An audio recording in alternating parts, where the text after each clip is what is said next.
Hello and welcome to episode 23 of the Old Men Magic podcast. Today we discussed a couple of our favorite Secret Lairs from the recent December 2022 Superdrop. This led us down a rabbit hole where we had an extended discussion about what the heck people are doing with Demonic Consultation these days. This is a card we completely ignored back in the day when Ice Age was released, but now it's used to enable some totally absurd combos in multiple formats. If you enjoy what you hear today, please subscribe to our YouTube channel at Old Men Magic. You can also find our podcast on Apple Podcasts and Spotify. So with that being said, let's get right into the episode. Recording in progress, Alex. Got it. The recording is in progress. I forgot to start the recording a couple minutes ago, but you caught it. It was a good catch. Otherwise, we would have filmed an hour and a half long podcast and we would have had no content for the viewers. Because I ain't doing this shit twice today. What do you have to talk? I heard you have some things you wanted to start the podcast with, right, Alex? You had some follow-ups to last episode. Yeah. You had some MTG news. Well, another bounty of the hunt crop up randomly. Ooh. As soon as it proves that as soon as I take a stance on something, the universe will show up to prove me wrong. Are you going to tell me that Bounty of the Hunt is much better than you thought? Well, I don't know. I just keep seeing it. I'm seeing people like using it in decks and stuff, and I was harsh. Like, I want it to be good. Like, I want to use that. I like the idea of the card. I just, it didn't work for me whenever I tried to use it. We had another viewer. We had another viewer stress to me the greatness of Contagion too. At least the fact that it's underplayed. Yeah. Good sideboard card, and that does make sense. Definitely, yeah. But if you're playing a Horde deck, if you're playing a Goblin deck, he pointed out the case of Goblin Lackey, turn one Goblin Lackey, which we talked about during one of our Goblin episodes, as potentially the best first play in pre-modern. Turn one Goblin Lackey. Sideboard in Contagion against Goblin Lackey, you can get rid of it as soon as they put it onto the board. So anyways, Bounty of the Hunt. Anyways, this is actually also ape update news as well. Ooh, I love apes. We talked about ravenous baboons previously. Remember that? Mm-hmm. The one that destroys land when it comes into play? Oh, yeah. Hidden Gibbons has had a spike.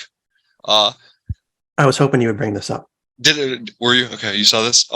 So we also talked about some of the other hidden cards recently, and I bought a few of them because I like them.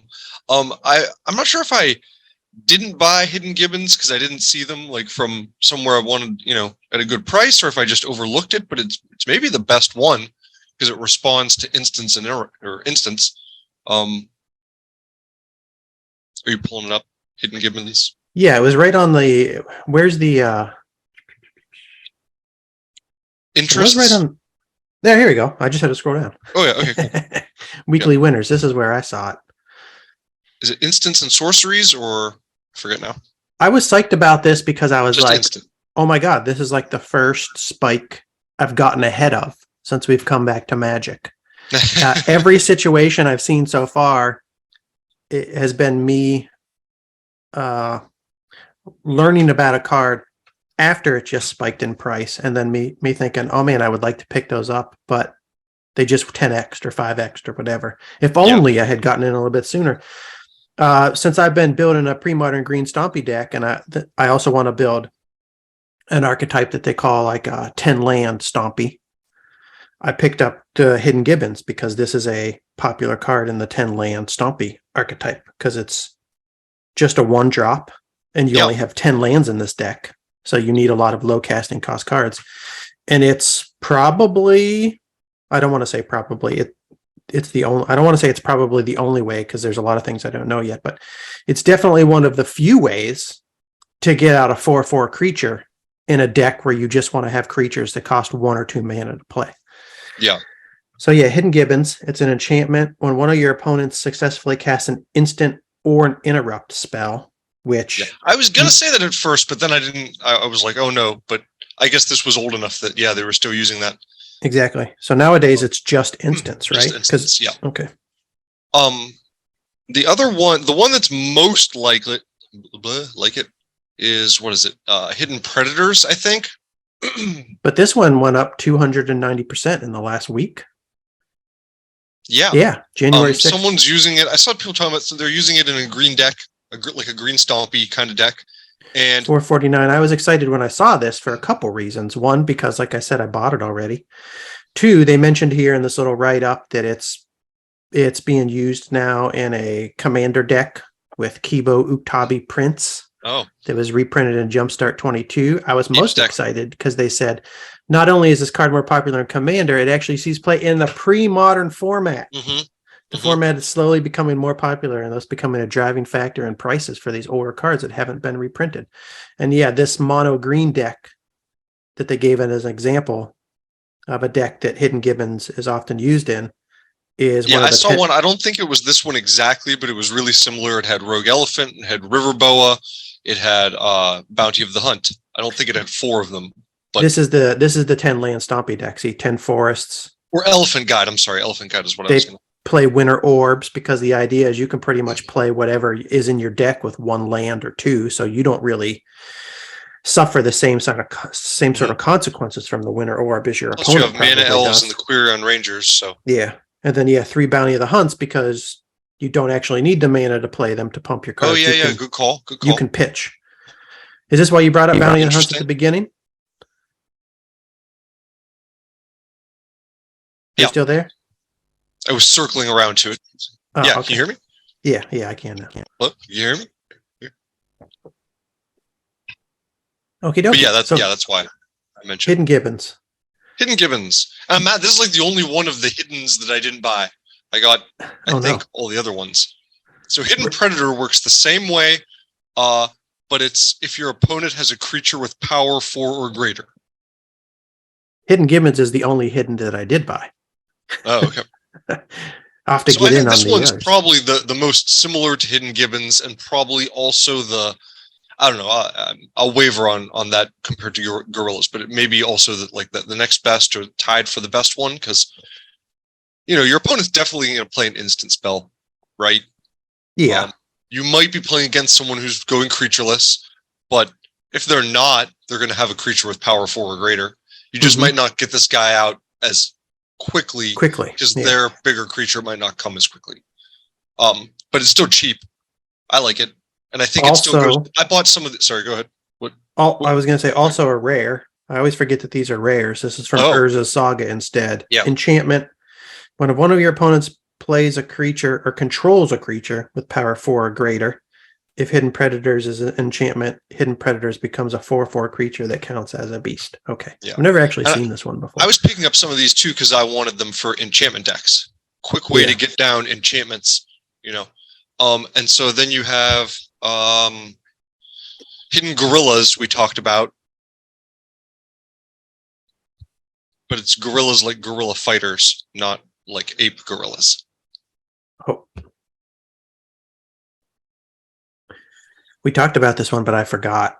Yeah. Urza Saga. Uncommon. 1 green enchantment. When one of your opponents successfully casts an artifact spell, if Hidden Gorillas is an enchantment, Hidden Gorillas becomes a 5/3 creature with trample, and it counts as a soldier. I like that. Because I want to build a soldier deck, and I was thinking, I've started collecting cards already for the soldier deck, and it was going to be a mono white, but every once in a while I came across like a green card or a white green gold card that was also soldier based or had soldier flavor or synergy with soldiers, and I thought it would be fun to try to build this into a green white deck also. I like green white decks.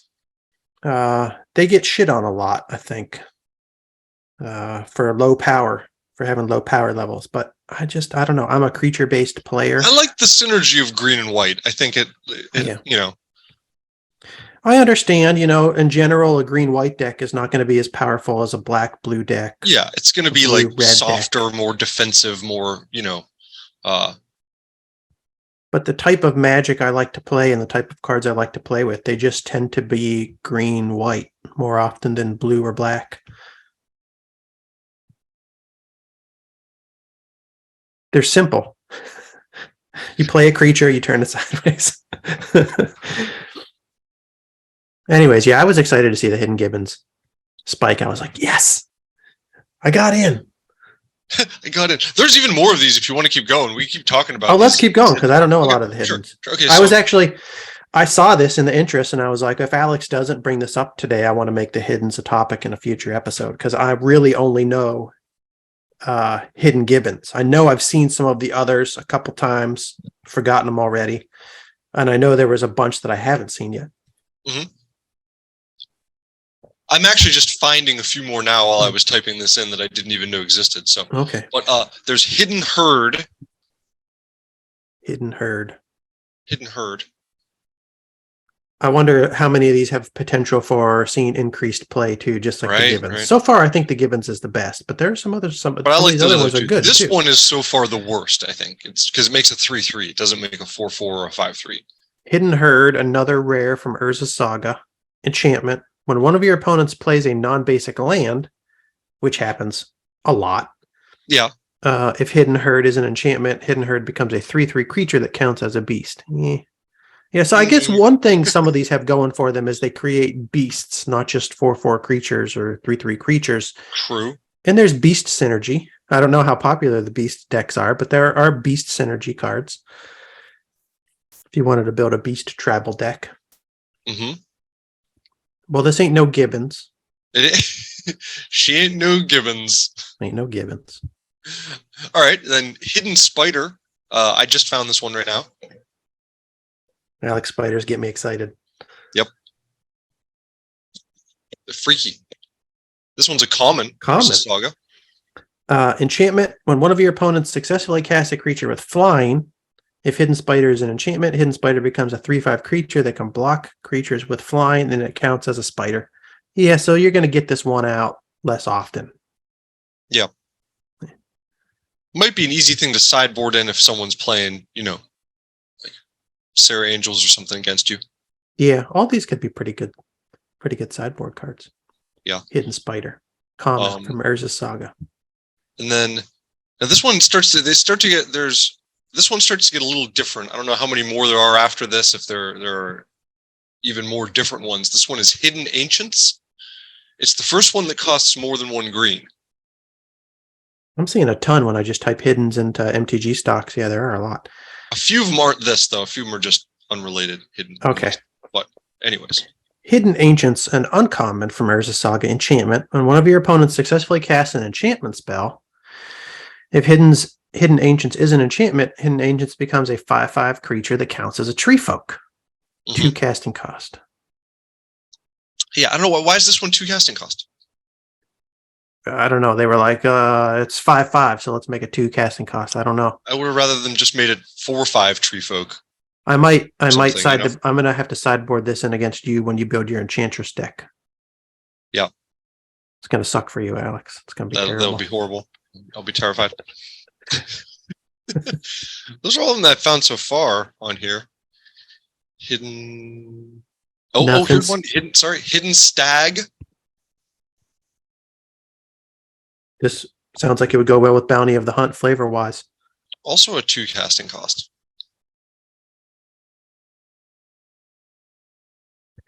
Yeah, 1 colorless, 1 green enchantment, rare from Urza's Saga. Whenever one of your opponents plays a land, okay, so this is going to happen. If Hidden Stag is an enchantment, Hidden Stag becomes a 3/2 creature that counts as a beast. Whenever you play a land, if Hidden Stag is a creature, Hidden Stag becomes an enchantment. Yeah. Yeah. Yeah. Yeah. So, okay, I'm just, spitballing. Hidden Stag, Wrath of God combo deck.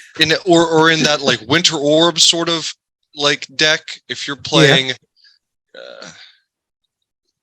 if you're not going to play any more lands, you're already done. You've gotten your lands down, but that's dumb because then you're still just paying 2 for this like 3/2 creature. It's not that great of a bargain.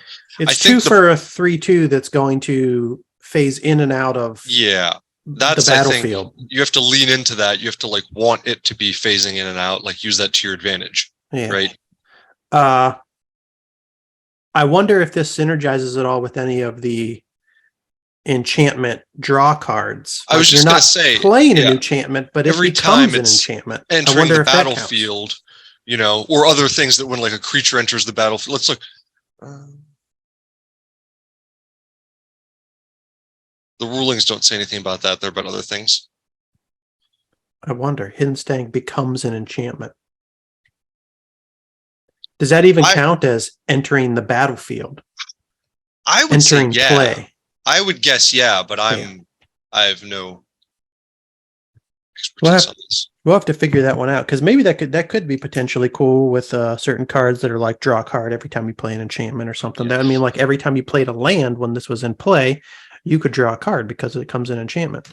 Someone said it doesn't come into play every time it turns because it's already in play. It's just a creature now, which makes sense. Yeah. Come into play, but enter the battlefield might be different, because if it turns into a creature, it wasn't on the battlefield before, right? If it turns into a creature, it wasn't. Yes, I think that's true. Yes. Okay. Again, we don't know, viewers. We don't know. We don't know. But that sounds right for enter the battlefield things, because isn't that how phasing works? And I this isn't phasing, but you know, it's disappearing and it's coming back in maybe a similar way as cards that phase in and out do. I would say my general thought is maybe this wouldn't work to synergize with cards that say like every time an enchantment enters play, but it does seem like it should synergize with cards that say every time a creature enters the battlefield. Again, I don't know. This is why we need a judge on our payroll. Yeah, we need a judge guest. But this is interesting. I mean, you might be able to make this work with a few things. Yeah. At the very least, you could maybe kind of like keep your creature safe, like attack with it, and then like, turn it back into an enchantment. I don't know. Interesting. Those are all the hiddens I've found in the search bar here so far. The Gibbons is still my favorite. And the only one that has spiked so far. It's probably, the most likely that you're going to get it off. Yeah. Or get it to change. Spider, Hidden Stag. Might be all of them. Oh, well. Yeah, that's like the, I don't know, Hidden Gibbons and Bounty of the Hunt news and stuff I've found out. MTG stocks weekly interests. Yeah, I was excited when I saw that. I was excited because I saw the mention of pre-modern, the reference to pre-modern.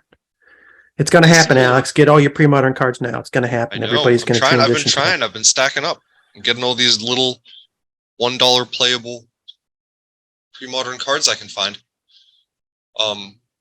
I saw in other market moving news, I think both of these were in one of those like weekly winners segments or something on this or on Reddit. I think I mentioned a little while ago, I got an Aphedo Alchemist. And it didn't really go up in price too much, I don't think. Let's take a look. By the way, the Hidden Gibbons, they're like gone right now. Really? There's none left. The cheapest one is $14. Holy smokes. This is on TCG Player? Yeah, there's one for 14, one for 17, two for 17, and then it goes up to foils, which are 36 and $42. Well, they'll show up. There's they'll be back. It'll come down. Yeah, tens of thousands of people who have Hidden Gibbons sitting in a box somewhere. They're going to be pulling those out. Yeah. Well, I mentioned this a little while ago. I wish I'd bought more than one of them. It hasn't spiked too much, just a bit. I don't remember it. Aphedo Alchemist, 1 colorless, 1 blue, 1/2 wizard. Tap to untap target artifact or creature. It also has morph ability. Morph for 1 blue. Okay. Going in your twiddle deck. Maybe.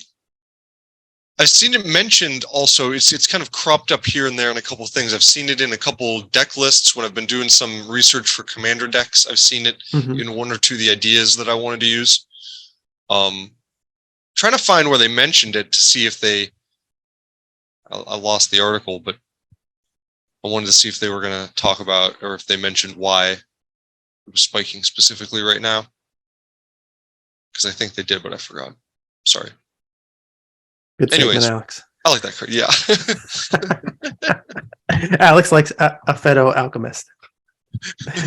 You can untap your mana elves. You can untap your birds. You can untap your artifact creatures or any creature that you want to attack and then block with. You can untap what else?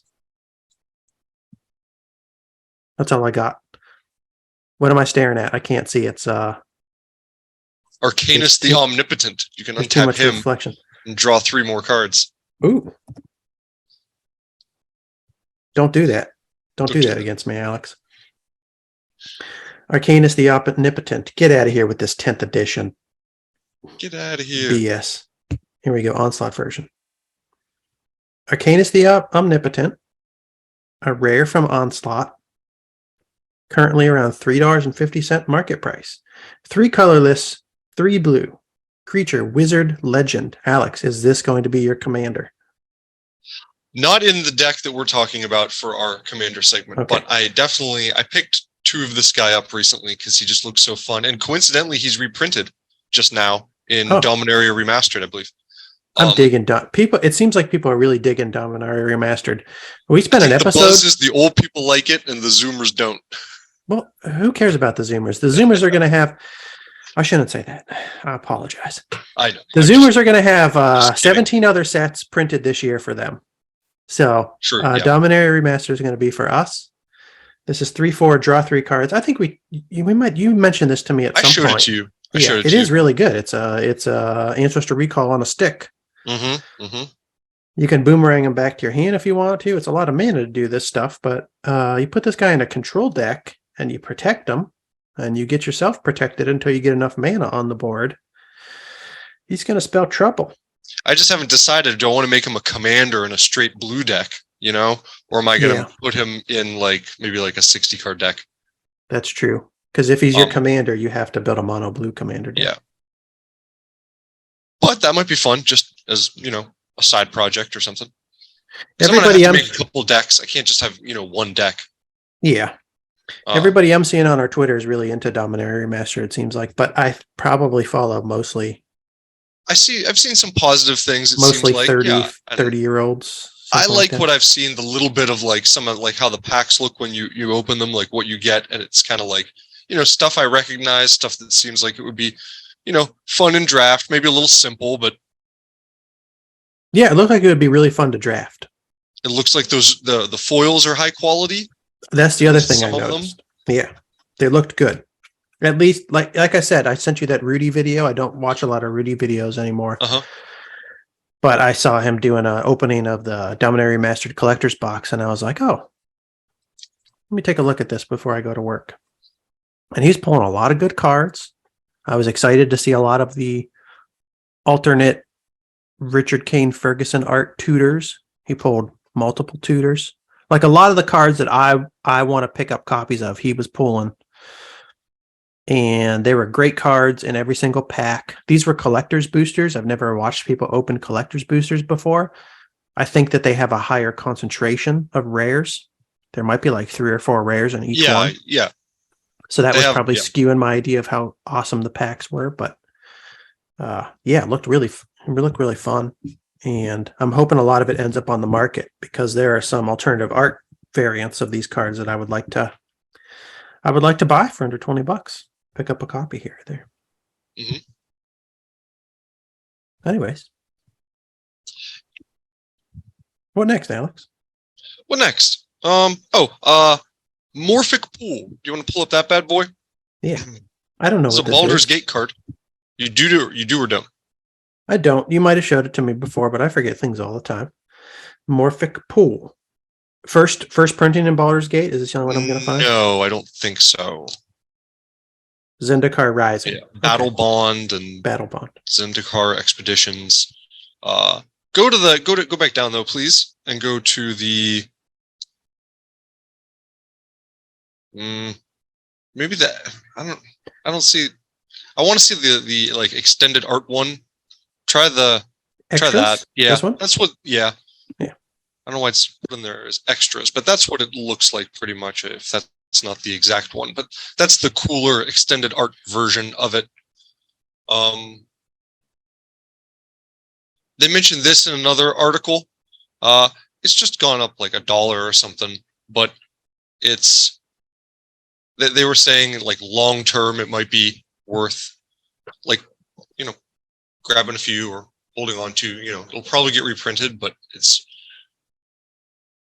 $8.64 land. Morphic Pool enters the battlefield tapped unless you have 2 or more opponents, which you always have in Commander. Yeah. At least at the beginning of the game. And then it's an Underground Sea. Yeah. There's got to be one of these for every color, right? Mhm. Every color combo? Maybe That's not cool. every color, but whatever, like one of the sets of colors. Either the allies or the... Yeah, I guess this would be enemy ally 'cause colors it's blue or... black, right? Mm-hmm. Yeah. But this is the Okay. best one. That's why I highlight it, because it's obviously as the blue black, it will be the most expensive and, you know, most desirable probably. And I just thought, you know, it's a card that I noticed in the set, and this article just mentioned it briefly, so I was like, oh, okay, bring it up. I need to figure out what lands people typically play in their Commander decks, which multicolor lands other than just the dual lands, the pain lands, which are the ones that I'm familiar with now. At the moment, that's all I'm worrying about. I'm not picking up any new frame cards, but I'm sure at some point in the future, I will. I want to build a different type of deck in a different format.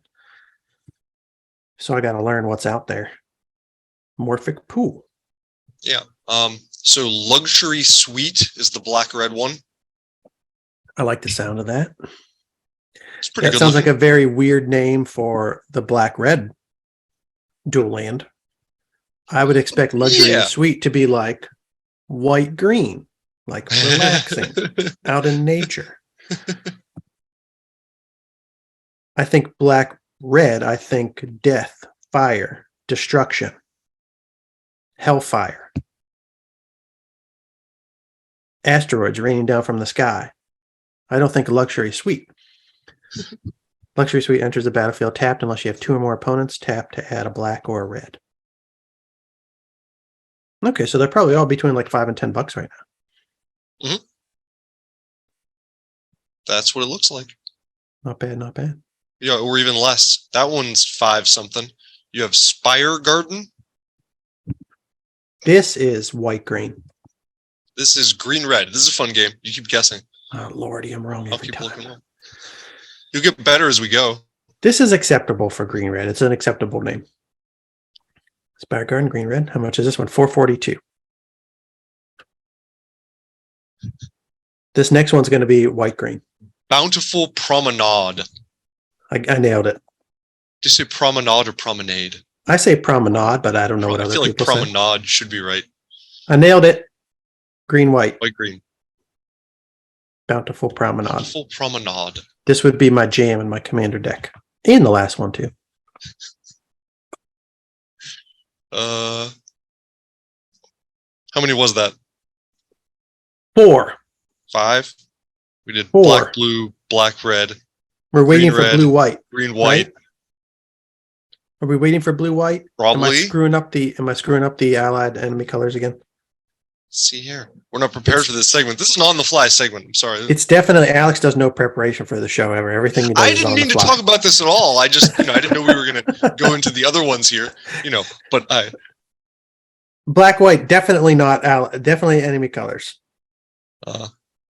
It's got to be blue-white, right? That's an allied color. I would think. Blue-red, definitely not allied sweet. color. Red, green, red, white, black, blue, black, red.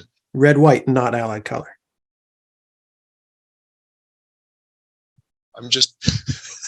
What's the Tundra version, Alex? What's the Tundra version? How are you finding these? Are you going through, are you just skimming through the Commander's Legends I was, card yeah. list? Okay. But now I'm just going to search for it. Battle Bond Lands is what they're called. When we have gaps like this in the show, we're looking for something. Right? We need like musical interludes. I was going to start just singing into the mic. Like some Benny Hill music. Okay, here it is. Sea of Clouds, okay. Steve. Sea of Clouds, white, blue. I like all these. I like the art on them. Sea of Clouds. That's an appropriate name. $4.79. Look at that Sea of Clouds. Look at it. White, blue.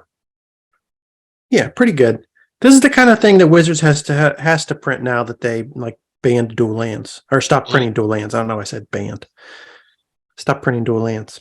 They have made quite the assortment of different variations on the idea. Yeah. Although I guess they would still, considering Commander's 100-card singleton format, they would still have had to pump out additional versions of a dual land type card, just to make multicolored decks. Plus, you viable. need them for standard. You need something in standard. Like you could reprint old ones, but like I think that's the biggest mistake. I think that's the biggest mistake they made with the reserve list. I don't understand their decision to stop printing dual lands, just the original dual lands, put them on the reserve list. Yeah. Somebody decided like they wanted to make it more difficult to make multicolored Magic decks. I don't understand why. Yeah, I don't really get. Maybe they thought it was because they felt like they were auto includes, and it led to like what's wrong with everything that? Less than a dual land was not not as good, which was true. Which does cut down on how many cards they can make and how many neat variations on dual lands you can do. They could have maybe just restricted them. You can only have like one. That would be better. One Savannah, one Taiga. Just keep printing them. There's just such a basic part of Magic that we grew up with. I can't believe they put them on the reserve list. I know. And now they're like $800 to pick up a friggin' Underground Sea. I'll never get over this, Alex. It's the thing that bothers me the most. I know. Well, they were $6. They were $6. Which that's what they should be. See this price for a Sea of Clouds? This is what a reasonable. This is what a Tundra should go for still. Not an old Tundra, not a vintage Tundra, Unlimited, beta, alpha would still be expensive, not as expensive. It's crazy that you got to spend $300 to get a revised Tundra. $400. I know. Yeah, they're too expensive. It's crazy. Holy smokes. I was looking at them. They don't seem like they're really coming down. A lot of other stuff is coming down. Cards from the dark in particular, I've noticed a lot of stuff that probably spiked more than it should have. Yeah. In the panic. So if there were some cards from the dark you have your eye on, might be a good time to pick them up now or even wait a little bit. I think I'm just kind of watching stuff. Stuff seems to be coming down. Yeah, but the dual lands, they've come down a little bit, but yeah, they haven't gotten to the point where I wanted to buy them. Months ago, people were I was seeing YouTube videos about how like dual land prices are collapsing. Get in now. Yeah, I don't know. No, they were still like come down, but then they sold, and now they're they just like aren't in stock sometimes, or whatever. People are hoarding them still. It's not like they're flooding the market like people are trying to dump their duels. Or if they are, some people are just buying them all up. I don't know if shops are buying them up. Yeah. There are definitely people around the country that just have like just giant stocks of revised dual lands. They weren't that rare. I can't remember how many of each one is printed, but it's like, I know everybody wants them, but a lot of people who want them for Commander, and they're just singletons in that format. It seems to me like there's way too many out there for them to be at this current price. It still seems artificial. It seems like it's being artificially propped up to me. Mm-hmm. Damn it. Sell them. That's my request. Okay. Whoever's hoarding revised dual lands, get rid of them so I can afford some. So I don't know. That was all I had as far as like financial movement on cards. Okay. That was some good stuff. I like the hidden stuff, Alex. Mm-hmm. Those are fun. My favorite part.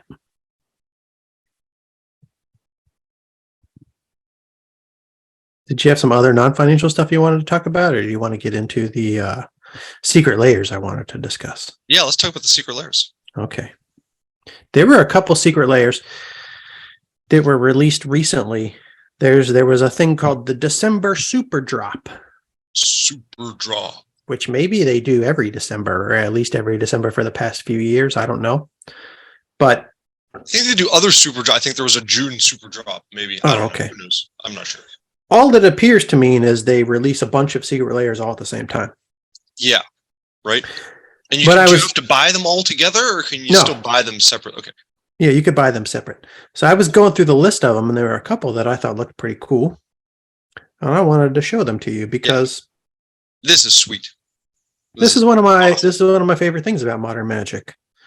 I actually like the Secret Lairs.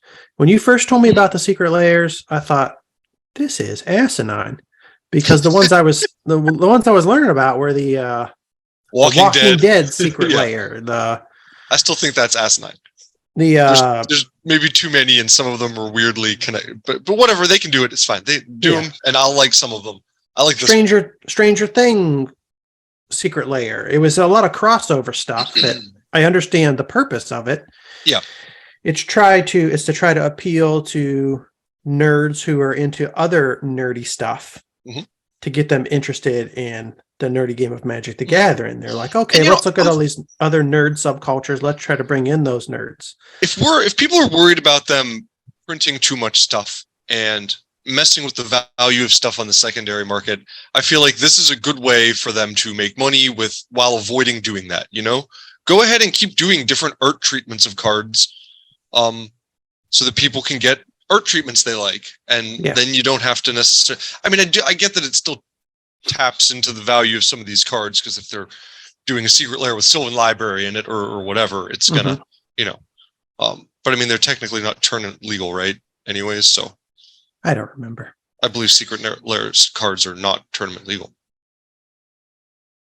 But then I learned that they're not all Walking Dead crossovers, right? They're not all movie tie-ins. Some of them are just like badass art with artists that I really like that Wizards of the Coast commissioned to make special art for old cards. And I've started picking up some of the Secret Lairs that I think have particularly cool art that was done by artists that I really enjoy. And one of my favorite recent ones, I haven't gotten any of these yet, but I wanted to talk about them a little bit. One of my favorite recent ones was the art of Frank Frazetta. So they got together with the estate of Frank Frazetta, who pretty much everybody knows as like a classic fantasy artist. He did the old Conan stuff, right? Conan the Barbarian. They commissioned his art, paid for his art to put on a few different cards that they released as a Secret Lair. It's 5 different cards. This is the art that they're using. By the way, this says they are legal in Standard and Legacy and Commander. So, okay. Sorry. There I you don't go. know what the hell I'm talking about. Alex, you're spreading false news. Fake news. I don't know if that's even right. We'll find out. Who knows? I like this, though. These are good. 5 cards. The cards are Temporal Manipulation. This is 3 colorless, 2 blue, a sorcery. Take an extra turn after this one. This is also the other thing about the Secret Lairs I like is I browse through the Secret Lair list and I'm often exposed to a card that I've never seen before. And then I can do a little bit of research and be like, oh, when was this first printed? What set was it in? What do people do with it? Temporal Manipulation, I don't even remember. I don't think I've ever seen this one outside of this Secret Lair. Ultimate Masters. Look at this original artwork of Temporal Manipulation compared to the new one. I guess maybe flavor-wise it's okay. Maybe even better than the new one, because I don't know what Temporal Manipulation has to do with a barbarian like blowing a war horn. Portal Second Age. Okay, so this is old frame originally. Okay. Don't know what that is. Some sort of time device. Manipulating temporals. Like this. Sorcery. Take an extra turn after this one. Pretty straightforward. Same casting cost as a Time Warp, right? Is this essentially the same card as a Time Warp? You got me. I don't know. Let me look. I think it is. I never really play Time Warp. I'll probably never really play Temporal Manipulation either. Time Warp Tempest. 1797. 3 colorless, 2 blue. Target player takes an extra turn after this one. Is this target player? Oh, it's not target player. Slightly different. But close enough. Dark Ritual. This is my favorite. This is the coolest of all the artworks. And this is something that I was like, I might buy some of these and just like put them in a random deck. I don't know, whenever I play Dark Ritual, which is on a lot of decks, I'm going to play Dark Ritual. Right now, I just have revised Dark Rituals because that's what I grew up playing with, and they're cheap. They get the job done. But I love this art. Dark Ritual. One black instant. Add 3 black. I don't know. I'm going to pull up TCG Player. What I don't know, Alex, is if these are actually on the market yet. And if so, what they might be going for. What I've seen so far is that it's usually best not to buy. It's definitely not best to pay pre-sale prices for these cards, right? It seems like everything starts out high and then drops in price. But I don't necessarily know when the best time to buy is, how long you should wait before it drops. I've heard some people say like 3 to 6 months, maybe 6 months. We'll see if they're right or not. We'll see if that's a good time to buy. But the Dark Ritual from the Frazetta Secret Lair drop is currently going for like 15, 16 bucks. Mm-hmm. It's already dropping. I'm sorry, did you say what the price was for the whole thing already? I did not. Was it like $29.99 or $50? $29.99 They're usually for like the whole 30 thing. bucks, yeah. No longer available. Yeah. This probably would have been like a decent one to pick up. I didn't buy any. Yeah, I wasn't paying attention really. I did see this pop up, but I don't know if that was even after it had already concluded. I did see that it was available. Like we could have picked it up because I remember hearing about it and then not actually looking it up on the website until maybe like a week or two after, and it was still available at that point. It didn't sell out right away. But the Dark Ritual has already started dropping from, early December prices of 25 bucks or so. Now it's going down into the teens. So I think I'm curious to see what they go for. I would like to pick a couple up for like $5. I have no idea if they'll actually get that low or not. But that might be pie in the sky thinking.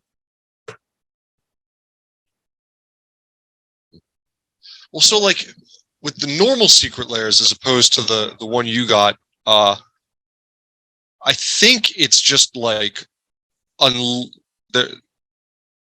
they have a window that they're for sale, and then they don't sell out in that window. They just keep taking orders, and then when it's closed, then they print that many.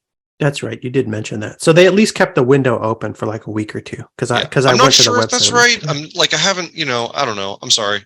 More fake news, Alex. Yeah. No apologies. Just stop sending fake news on the podcast. All right. That's all I ask. The Dark Ritual is definitely people say online, but I don't follow it closely enough to like really know if that's true. Yeah, I don't know either. The Dark Ritual is definitely my favorite. That's the one I would get the most play out of, as well as loving the artwork. Midnight Reaper, 2 colorless, 1 black creature, zombie knight. It's a 3/2 zombie knight. Whenever a non-token creature you control dies, Midnight Reaper deals 1 damage to you, and you may draw a card. What? A card draw? Yeah. I don't know when Midnight Reaper was first printed. Yeah, let's look that up. I'm not familiar with that card. I'm not familiar with it either. So it's probably, I'm going to guess, originally printed in a modern frame set. This version is from Guilds of Ravnica. Let's see what the oldest one is. Probably Guilds of Ravnica.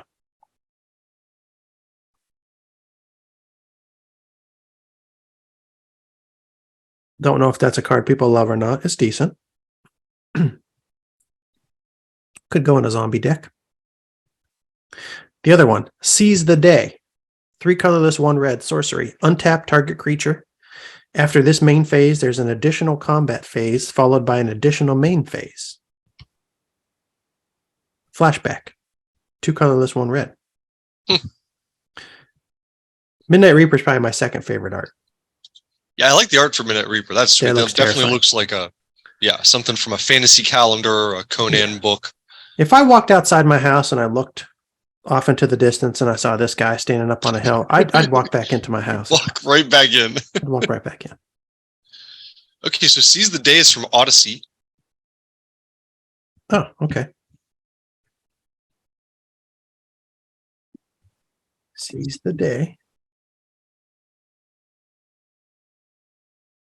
Yeah, originally an Odyssey rare. Not cheap either. Definitely above bulk. Current market Mhm. price $7.08. I like what this card does. This is also cool Uh, art. Not quite as cool as the Frank Frazetta art.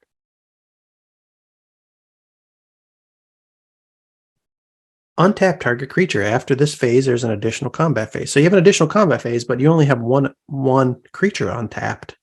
Yeah. Followed by So an you have additional to main use, yeah, it's either going to get, one creature, or if you cast something with haste, like a ball lightning kind of deal. But then now you're into 4 mana plus the cost of the creature, Mm-hmm. which might not be too bad. Yeah, I don't know. I like There's it. And you always- can flashback it from your graveyard. That's good. You keep doing this through the game. It costs less to cast it from your graveyard. Oh, yeah. So There's been multiple cards like this printed throughout the history of Magic. Red cards that allow you to take like another attack to allow you to attack again. red Another definitely attack deals with phase. like the attack mechanic more than anyone else. Any of the Yeah. other colors, like, with haste and with I've just never felt the desire to like play them. I remember when I first saw Relentless Assault. I think it was Relentless Assault. I was like, "Oh, that's awesome! Oh, You can yeah. attack twice." But 4 mana, that's 4 mana too. There's always just been. I've always just thought, why don't I put something else red in my deck that I can blast the person with? I don't know. I've never. you probably go more heat than creatures in red.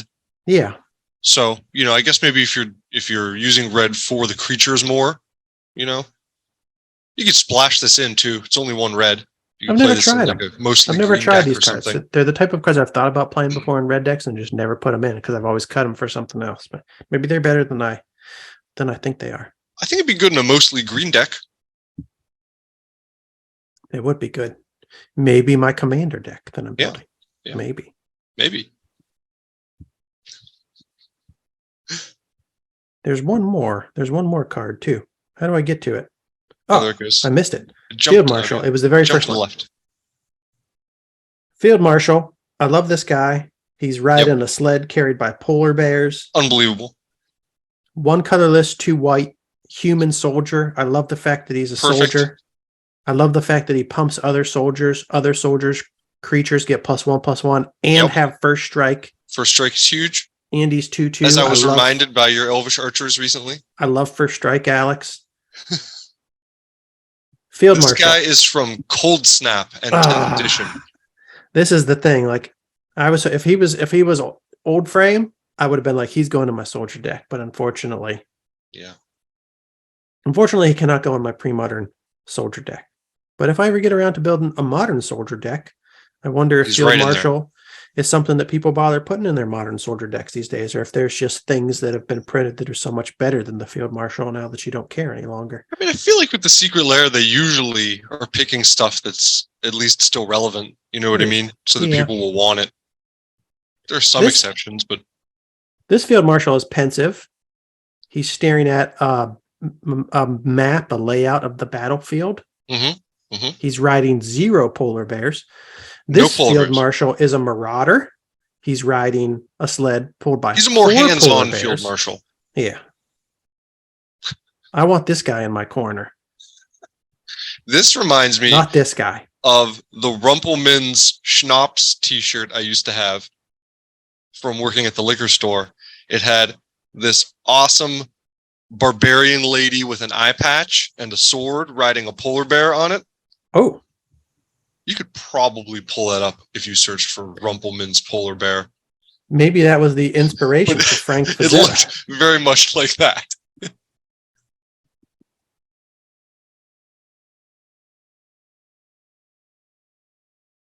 Polar bear girl? Yeah, I'm try spelling that. Yeah. Rumpelmans Yeah. incorrectly. Yes, various examples. Oh of- yeah. Oh I am- yeah. I'm vindicated. Alex, Did not make it up. I need to get one of these shirts. Isn't that why was sweet? That's why was I sweet. never given one? Why was I never given one? I'm angry. Where is yours? Do you still have it? Did you have to No, throw it out? I don't know what happened to it. I think it got destroyed. Yeah, something. I'm gonna write this down on my list of things to purchase. Vintage Rumpelmints polar bear lady with bear midriff wearing I was gonna say Isn't she's she wearing a thong, cold? but she's not. She's just wearing booty shorts. It's got to be cold. She's on methamphetamine. She's feeling nothing right now. She's on And meth and Rumplemints. Wow. Whoever painted this needs to be hired to do a secret lair for Magic the Gathering. Yeah. They could do a secret lair. That'd be sweet. It has major heavy metal vibes. Definitely. Which probably everything liquor related, rock related, metal related has major heavy metal vibes from this era. Yeah. But that's the Frazetta. That's the Frazetta Secret Lair drop. They look sweet. Some really cool playable cards. Field Marshal, Ritual, Reaper, especially in my mind. And I really like the art. And I love the the background, how he did like the sky of like Field Marshal and temporal manipulation, like the backgrounds of the cards. Looks really nice. Dark Ritual just looks sick. It's the most unique of all the artworks, and at least, at least as far as his style is concerned. Like, this is the most unique of the 5. The rest are just like a marauding barbarian with a blood-stained weaponry of some sort. Fair enough. Love the Dark Ritual. Definitely taps into the what Dark Ritual is and does. This is a Dark Ritual. It feels Ritual. like Dark Ritual. Yeah. I would have liked to have seen, and I know why they didn't do this, because his art already looks like Richard Kane Ferguson's already, kind of. But I would have liked to have seen his Solkanar the Swamp King. I wonder if he has anything out there that like could be used for a Solkanar. Yeah. Because that's what I've always thought when I first saw Solkanar, like way back in the day. That was kind of like what I immediately thought of. Like, this looks like a Conan barbarian book, of some sort. Looks like one of these old fantasy art. Yeah. Did Conan ever fight anybody in a swamp? If he did, find that piece of art. Conan fought everywhere. But yeah, that's cool. I like this. I'm into Definitely it. One of the better secret lairs I've seen. Definitely a good pickup for $30 that I missed out on. I'm feeling better that I never pulled the trigger and bought the Street Fighter one, even though I'm a Street Fighter fan. I just, I don't know what I really would have done with that or why. I still want the Blanca card, I think, because he's cool and I think the card's cool, but Do you want to build a Blanca deck? That's the kind of thing. Those are the kind of secret lairs I'm not that excited about, even when I like what they're referencing to. I like Stranger Things. I like Street Fighter. And that's the thing. I necessarily want them in my Magic. Yeah, I kind of don't. As much as I like him and that card, I don't think I really want to cross it over into the Magic universe in a deck. Yeah. It'll feel like out of place to me. Yeah, feels a little bit weird. But yeah, I'll keep watching these. I think there's definitely going to be more that I will buy. Anyways, that's enough of that Frank Frazetta. There was another secret lair, Alex, that I liked from the Superdrop.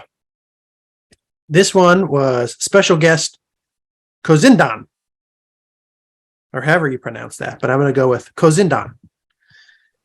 All right. Kozindan's second secret lair drop, the husband and wife team, so it's a husband and wife team artists, turned to design eyes towards an assortment of classic cards in Magic's catalog.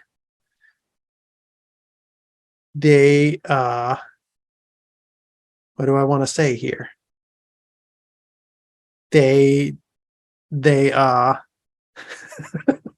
you can buy in the secret lair drop their unique art treatments of Llanowar Elves, Sarah Ascendant, and a few others.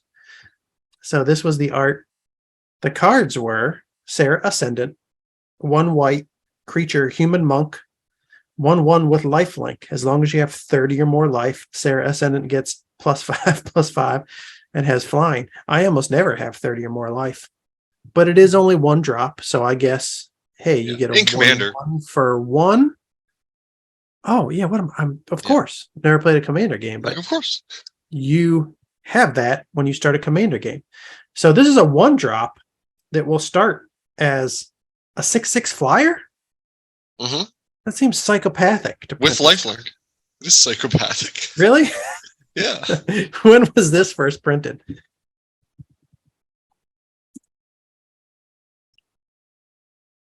See, this seems too much when people talk about power creep. It's okay. That's the kind of thing I'm talking about. I don't know. You're playing a format where you start with more than 30 life. So basically, it's a 6/6 flying 1-drop with lifelink. That's absurd. I don't understand the like, and this goes to like Ragavan, these cards that are like 1 mana. I think he's 1 mana, 1 red. Like, I don't know. It seems like sloppy design to me. Like it was like a little kid who's like, I want my creature to only be 1 mana and to have it be really good and do 3 things. It's like, it's a 1/1. Like, I don't know. It's supposed to be a Mesa Pegasus or a Banalish hero. Give it some little tweaky nice ability or something, or have it synergize with something. Have it, I don't know. No, it's a little bit weird. I don't know what the whole story was. I know people disagree. But I've heard that like after the Urza's block, somebody sat down like some of the designers and like told them their jobs are at risk if they didn't like rein in this power creep because the cards they were designing were ridiculous and they were being banned like 2 weeks after the card was released because they were just resulting in absurd Magic games. They were ending too quickly and every deck in the format had to include this card or else you're never going to be competitive in a tournament. And then they reined in the power levels. But then at some point it got out of control again. And yeah, it's become a little bit ridiculous. It doesn't... I don't know. You have to change the way... When you start putting things like this out regularly, you have to change the way the entire game is designed. Yeah. So, unless you rein everything in. And I guess it's bound to happen to some extent. You know what I mean? You make new cards and it's going to... you take the game in some direction, but I just think it's so obvious when you talk about a 1 casting cost creature. It's no, this one's particularly absurd. How much more are you going to add on to a 1 casting cost creature? Maybe someone will disagree with us, but yeah, you don't need a 1/1 flyer with lifelink that actually starts as a 6/6 because in your format you always have more than 30. When was it first printed? You know what? As I'm going on this rant and I'm thinking to myself, is this banned in Commander? It could be. I think it was first printed in Magic 2011. Let's punch this into Scryfall. No, yeah, it's Commander legal. Bizarre. Like I was going to ask if it was like, well, never mind.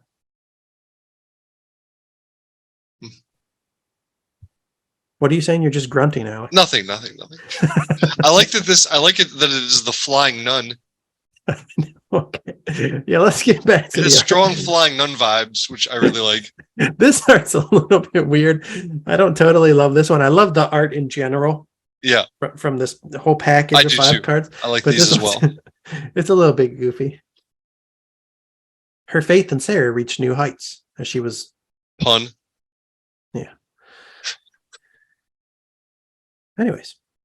Sarah ascended. I got overwhelmed by how absurd the not the art was, but just the creature design. Right. Rapid hybridization. 1 blue instant. Destroy target creature. Can't be regenerated. That creature's controller creates a 3/3 green frog lizard creature token. Yeah. Super fun. This is funny. I cool. like that it gives you some ability to remove creatures, some creature removal in blue. Of course, it gives them something back, but this is a power that blue doesn't tend to usually have. You could use it on your own creature too. That's also true. If you have something with a bad upkeep that's going to happen, that's going to like a mandatory type thing that's going to happen, or if like you as an instant, you could maybe block with it and then get yourself a 3/3 frog lizard. Something with fading. You build a fading frog lizard synergy deck. Oh, yeah. And when your creature's about to fade out, generate the 3/3 frog lizard creature token. And then since you have a bunch of frog lizard synergy in your deck, the 3/3 frog lizard creature token is really a 9/9 frog lizard creature token with trample and lifelink. That will never happen, but that would be cool, right? The next one, Demonic Consultation. We know this card, Alex. Oh, wait, I forgot to see. When was Rapid Hybridization first printed? This is what I like to learn. I looked that up the other day, but I forgot now. I've never seen it before. Prior to the Secret Lair. Gate Crash. Have not gotten there yet. Don't know anything about Gate Crash. The next one, Demonic Consultation. 1 black. instant. Choose a card name. Exile the top 6 cards of your library. Then reveal cards from the top of your library until you reveal a card with the chosen name. Put that card into your hand and exile all other cards revealed this way. So we remember Demonic Consultation from Ice Age. This is a card that I never Which played we're going to with talk back about in the more. day. But I love this art. The art's so cool. I do like it. I like it a lot. I don't know. Did you ever play with Demonic Consultation back in the day? I never played with it at all. No, I was aware of it. I think I had one once. In fact, at one point here when I saw, like, I think I went through some of my cards looking for one because I thought I had one, but I didn't. So I don't know if I did and traded it at some point or what. But no, I don't really remember. Potentially. I don't remember playing with it ever. I never played with it, but I've never played combo decks, really. This is the kind of thing that you really use to just fish for your combo that can, like, win the game in the next turn or two, right? Otherwise, I don't know why you would want to waste this many cards. It always seemed to me, like, I know you can combo, like you just said, like, but to me, I think back then it just seemed so, like, such a steep cost to wasteful, do that when you could just demonic tutor or, you know. But it's gone nuts. Yeah. 2019. I mean, it was like nothing. I don't know. Nobody played this card forever. It was 50 cents forever. And then it went up to $20, $25 in mid 2021. It's on its way down again. But that kind of is shocking to me. We're going to talk about a combo that this goes with. Maybe that combo piece was just printed around here in 2019. But, you know, it could be worked into other decks with other combos, maybe not combos that end the game immediately, but that could end the game in a turn or two, or, you know, 2 or 3, I should say. But yeah, nobody paid attention to this card at all. It went through the roof. If people love it this much, it's definitely due for some reprints. This is also an Ice Age common. You have to think about a card that was printed to that degree, the same degree as Ice Age uncommons. I said common, it's an uncommon. For an Ice Age uncommon to reach $25, that's wild. I don't think there's any other uncommon from Ice Age that's even close to that price-wise. How many people are playing this card? You know what I'm saying? Yeah. But this is sweet art. What is the new art variant currently going for on TCG Player? Let me take a look. Because maybe you can get a version of this even cheaper right now. Yeah. Current market price of $12.90. It looked like the current market price for the Ice Age was around $14-15. Dance of the Dead is an uncommon from Ice Age. That went up too. Around $10. I do remember seeing that spike. $10. And then Mystic Remora is a common, and it's like $7. Oh, yeah. We've talked about that before, about how none of us ever played that, and now it's like a staple in every blue commander I don't understand deck. why we didn't like this. This is good, Mystic Remora. Like, I don't know why I didn't want to play that. I also, again, a card I thought for sure, oh, I must have this in a stack, but I don't. And I don't know why. We didn't play a lot of Ice Age cards. I mean, we were 13. And we didn't love Ice Age that much in general as a set. Yeah. I think. So we probably ignored a lot of the cards in it. And we just wanted to play Jester's Cap. Yeah. I'm just surprised. Like, I definitely bought it, though. I had Ice Age cards, you know, so as a common, I'm surprised I didn't have one floating around somewhere. Yeah, I don't know. I might have thrown them all away like 15 years ago. When I just threw away all my commons. Stupid fish. I like this new Demonic Consultation. It's so cool, though. The dude looks so worried. The octopus is stealing his brush. Oh, yeah. He's like, what have I summoned? What have I summoned? Yeah. I'm trying to figure out what's going on behind him. Like, what those guys all are. Are those other demons? They look almost like statues that have been animated or something. Yeah. Don't they have like a Japanese or an ancient Japanese sculpture look to them? Yeah, they do. I don't know if they've been animated. They also look like they could be demons for sure. They could be. I don't know. It's weird. But they almost look like they're hiding behind him from the octopus monster. So if they were demons, maybe they're good spirits. Or are they distracting him, whispering things to him? Oh, these tugging at tiny his little things. I sleeves? didn't even notice these. These look like demons, definitely. Like a demon horde behind him. Yeah. These tiny eyeballs. Is that what you were talking about? Yeah, and what is this little aardvark guy here down by his one hand? Here. Like, does that thing have like eyes on its body? What are those on its like side? Can't tell. Got to buy a copy. Look at it in person. Something's going on there. And that's a big eyeball right behind him. That thing's creepy.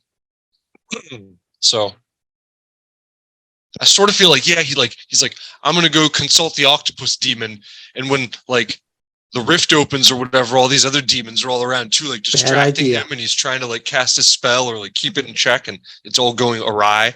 That's a terrible idea, buddy. Never consult demons. Never, no. Don't summon them and try to keep them in check. They'll get you. They're gonna trick you.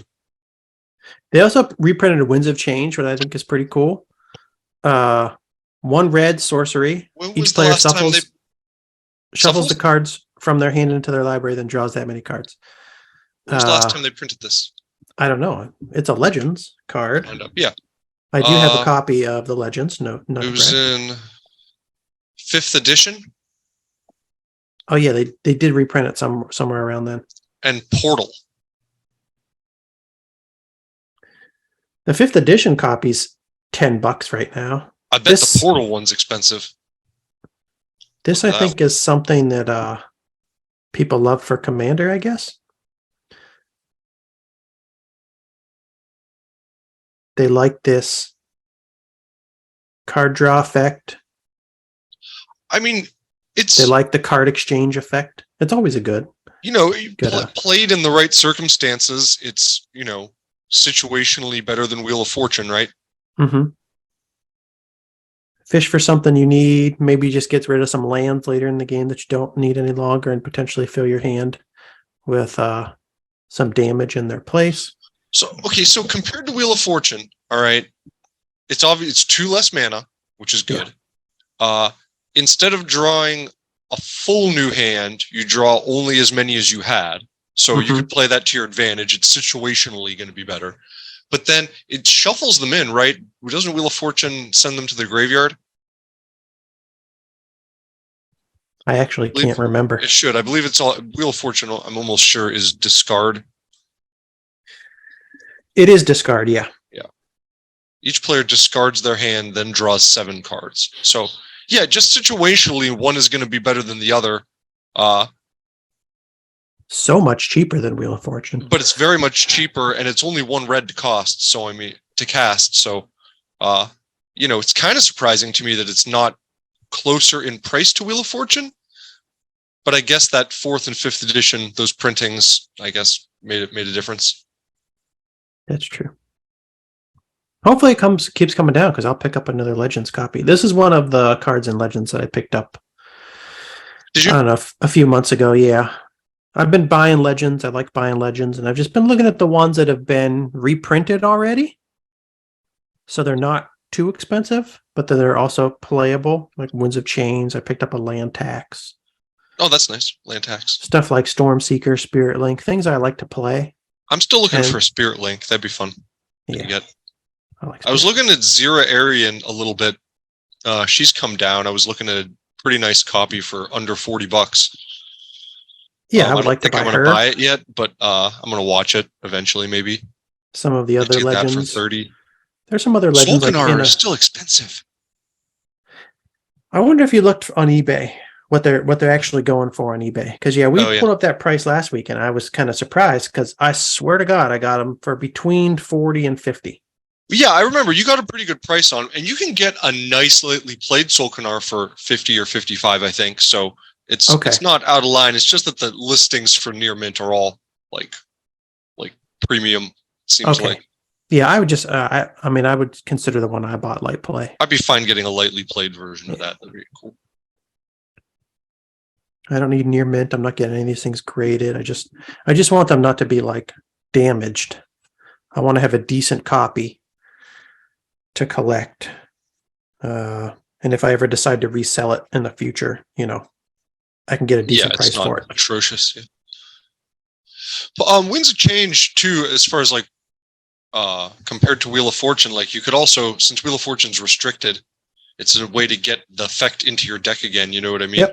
That's or exactly just what a I thought too. commander. Yeah. It's Wheel of Fortune's legal in commander, right? Yep, but it is. Yeah. So I you think can that's play one why of each of it's these. priced so high because so many people want it for their commander deck. I kind of thought that too, yeah. And that's why I picked up a Winds of Change because I was like, yeah, I might like this effect twice in my 100-card deck. So Right. I'll just play one of each. And I just have my Wheel of Fortune that I pulled from a revised pack back in the day. I didn't get rid of it. Yeah. And then you can use whichever one benefits you more in the situation, hopefully, you know. Like if your opponents have a lot of cards versus not so many in their hands. Next card in the Superdrop. Llanowar Elves. Llanowar Feature Elves. Elf Druid. There's a bunch of treatments of Llanowar Elves. This is a pretty neat one. I like it. I dig it. The artist I actually saw on Twitter too. I found these people on Twitter. I think pretty sure I started following them. After this dropped, they were selling the original artwork on some auction site. And the way they did it, it's all inked. The original is all ink, just black ink, white background, and all the colors digital. Oh, so you could buy the original just inked art. Interesting. By auction. I thought that was pretty cool. Yeah, I like this. I was sad though that I saw the full picture and you can't see the dog really with the text box now in the way. Oh yeah, that is one thing. The text box is so large that it does obscure some of the best parts of the artwork. It'd be neat if sometimes they like did something to sort of like skeletonize it. You know what I mean? They could like cut part out if they aren't using like the whole block. I don't know if that would look good or not, but particularly the not in this Secret Lair, but in ones that were released recently, there was a. Sorry, this wasn't a Secret Lair. This might even been Dominator Remastered. It might have been a full art version in that set of Triskelion. Oh, okay. Looks so much cooler without the text box. Like the text box obscures some of the most vibrant parts of the artwork. It was the same thing with the Ward Gorger Dragon. The Ward Gorger Dragon looks so much cooler without the text box. I could see that. Yeah, because that. What are you going to do? It's been a limitation of Magic art since the beginning. Really, they've always had to crop some stuff out to fit in, to get it in frame, to fit in the text box and stuff. That's why I like these extended arts. Or it just gives you more room for the art on the card. Yeah.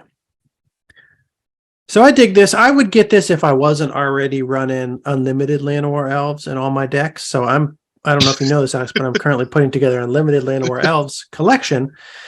I know there's this guy on Reddit who likes to post regular updates about how he's still buying all the unlimited Llanowar Elves and he's going to put them all on his wall. I just want to tell this person that I am also currently doing that. I have a very large wall and I am going to buy them up before you are able to complete. It's going to be a better wall collection. It's going to be a better wall. It's going to be a bigger wall. So just so you know, I'm coming for all of your Llanowar Elves, unlimited Llanowar Elves. Be the best dang wall ever. The price will be spiking even more than it already has very soon. But yeah, I dug this one. This was the other Secret Lair that I really liked. Yeah, this is a great looking little set.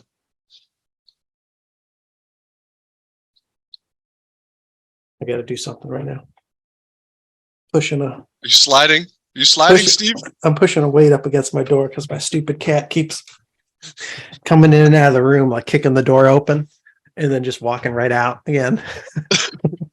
Okay. And then I shut the door and then she kicks the door open again and walks right out again. I'm like, we're not having this any longer. Now there's a weight in front of the door. Okay. But bringing this, I saw the Secret Lair and it made me think. Demonic Consultation. I showed how much that has increased in price just since 2019. And I was like, back in the day, we never really played this. I can see how situationally it would be a pretty good card, depending on what kind of deck you were running. But, not something I ever wanted to run in any of the style of decks I ever played, because I never played decks that relied just on like one or two cards for a combo. So I would never be in a situation where I'd be okay with like sacrificing half of my deck just to get one card. And also the thing that I have a problem with about it, and I know that there's a combo with it and stuff, but like I don't like that it makes you exile the cards instead of putting them in your graveyard. It'd be cool if it was a way to like stock up your graveyard with cards and then use them.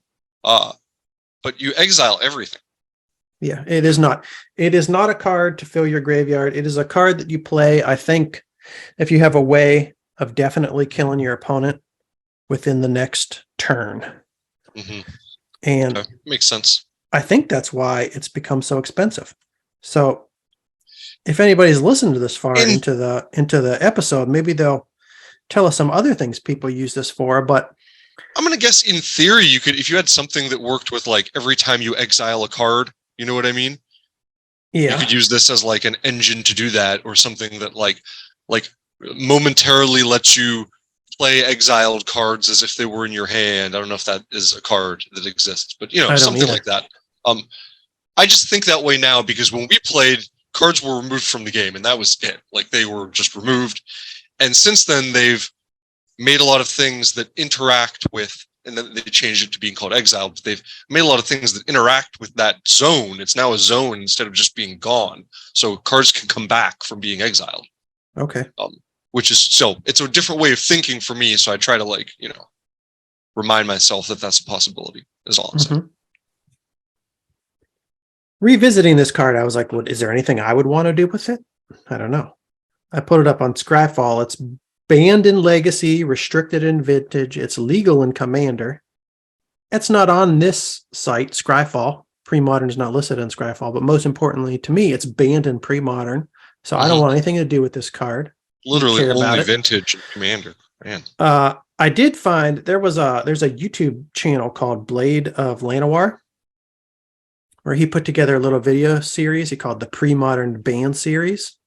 And he would take cards that were banned in Pre-Modern, he'd make a deck out of them. And then he'd get together with some of his buddies and he'd play that deck against some of the top cards and top decks in the format to see how the banned deck performed.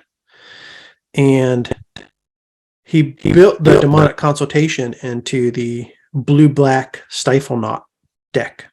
So this is the deck where you play Phyrexian Dreadnought and you either stifle or vision charm it so you don't have to sacrifice it. Right, yeah. And I can't remember, he played it against like goblins. He played it against some sort of Oath of Druids, green-white controlled deck. I can't remember how it performed, what the final tally was, wins and losses at the end, but it did pretty well. The other thing I didn't like about this particular video in the series was he put it into like a deck background that was already like super dominant. I don't know if you're probably not following any pre-modern tournaments, but every once in a while I check up on TC decks to see like what pre-modern tournaments were played recently and what like the top 8 decks were. And the Stifle Knot deck, a mono blue Stifle Knot deck, is just like mopping up at the tournaments. So just blue alone with the Stifle, Vision Charm, Phyrexian Dreadnought combo, and just like a shit ton of counters and card draw and card sorting to get what you want to counter your opponent is like just stomping people right now without the need for Demonic Consultation. I would like to see this card like, could you work this card into a deck that isn't already like a top 5 deck in a format and then have it dominate? Yeah, I see what you mean. Because if it just dominates in a card in a deck archetype that's already dominant, I don't like, why ban it? I don't know. What makes it so powerful if you don't actually need it in a deck to make that deck that powerful? So it's in Stifle Knot decks. This is what people used to use it for in pre-modern before it was banned. Or maybe, I shouldn't even say that. It might have always been banned in pre-modern. This is what I've seen people work it into in pre-modern. Okay. When pretending like it's not banned. I got you, yeah. It's in vintage Doomsday decks. When I searched like Demonic Consultation on deck building websites, I would see it show up a lot in Doomsday. Don't know how that works, actually. I'll have to figure this out. I don't know if you remember Doomsday, Alex. You probably remember that it's a Weatherlight card. I do not remember it being from Weatherlight, but wait, let me look it up. I want to see the 3 black sorcery. Pay half your life rounded up. Put your graveyard on top of your library. Then remove all but 5 cards of your library from the game. Put the rest on top of your library in any order. So I don't know. I don't know what people do with this. Maybe they play Doomsday first, and then their library just consists of 5 cards. And then they Demonic Consultation, and they know the card that they're going to get is right there. But then you have to remove 6 cards before anything even happens. That's what I was thinking too, but that's Demonic Consultation. First you take away the top 6. Okay. Then you start revealing one at a time, right? Yeah. Yeah. So it still seems like a risky strategy to me, because like, what if your like deck is shuffled poorly and you remove the card that you want, like 2 copies of it, like in the first 6 cards? I mean, that's, probably not going to happen. But so I'll have to read about this because I don't know how Doomsday deck works. I'll have to figure out how this works. But this is something that when I look up Demonic Consultation, it's in vintage Doomsday decks. That's one thing. I'll have to do some research on this. The other thing that I see it run in a lot is CEDH. So this is competitive EDH. On the Old Man Magic podcast, CEDH stands for casual EDH. But in every other part of Magic the Gathering, everywhere else, it stands for competitive EDH. So this is Demonic Consultation is like a popular 2-card combo in what I call a bitch-ass CEDH combo deck. So I think there's a lot of discussion about this particular combo, I think, in competitive EDH circles right now. I'm not really aware of it. I just every once in a while see somebody mention this card.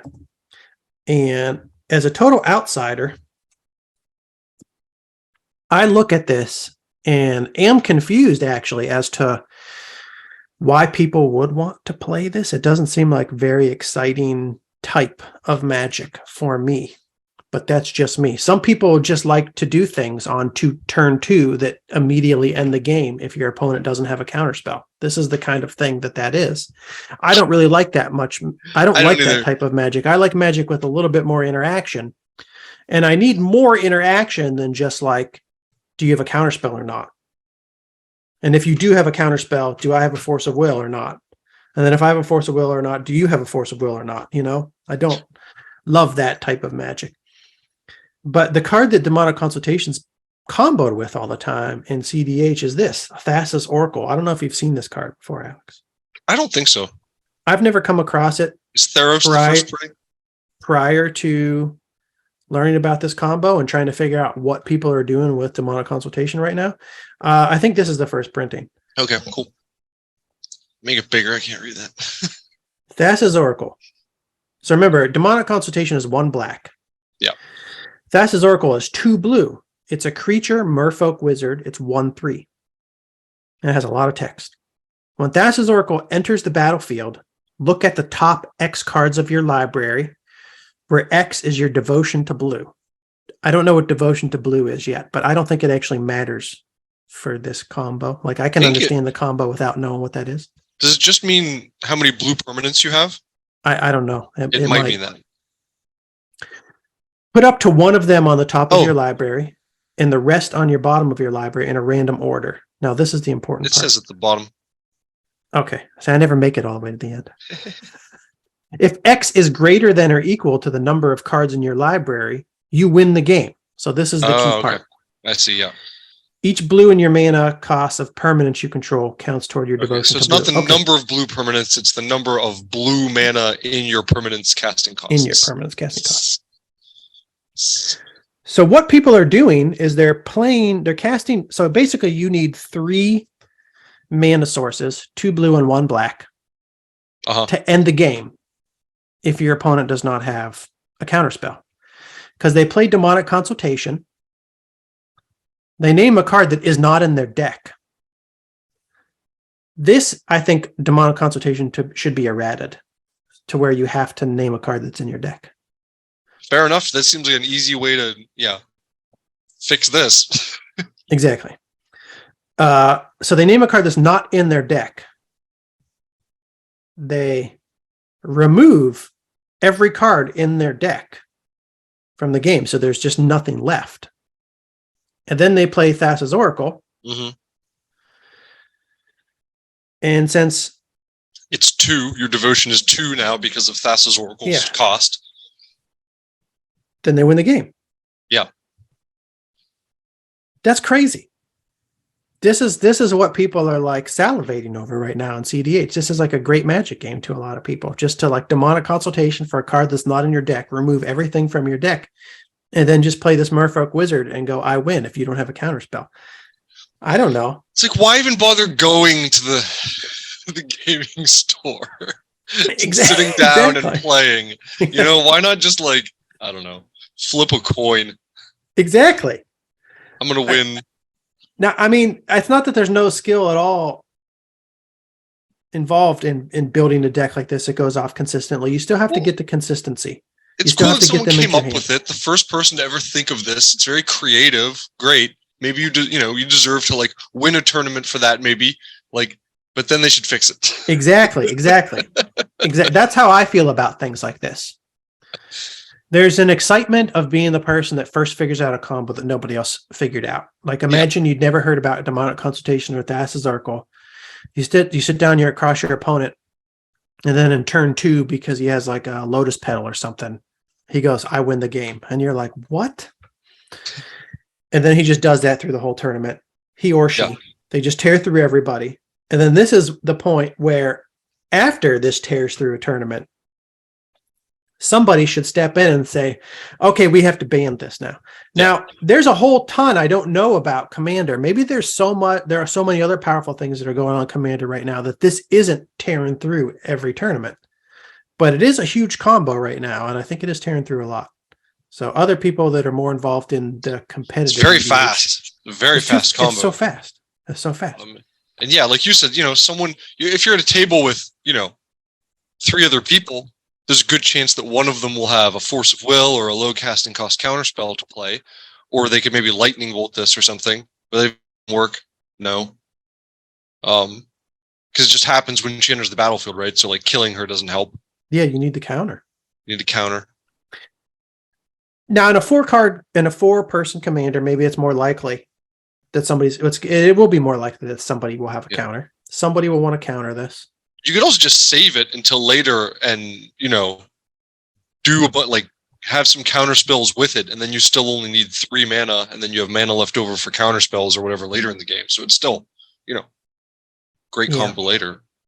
It's just not that fun to me. Like you said, once it's been figured out, once the first person figured out this combo, then it's just not fun any longer. You don't have to make any decision with it. You know what I mean? It would be something different to me, maybe if her effect where you're going through these cards, like you had to make some decision about like which cards you were going to pick, or so it had like I don't know.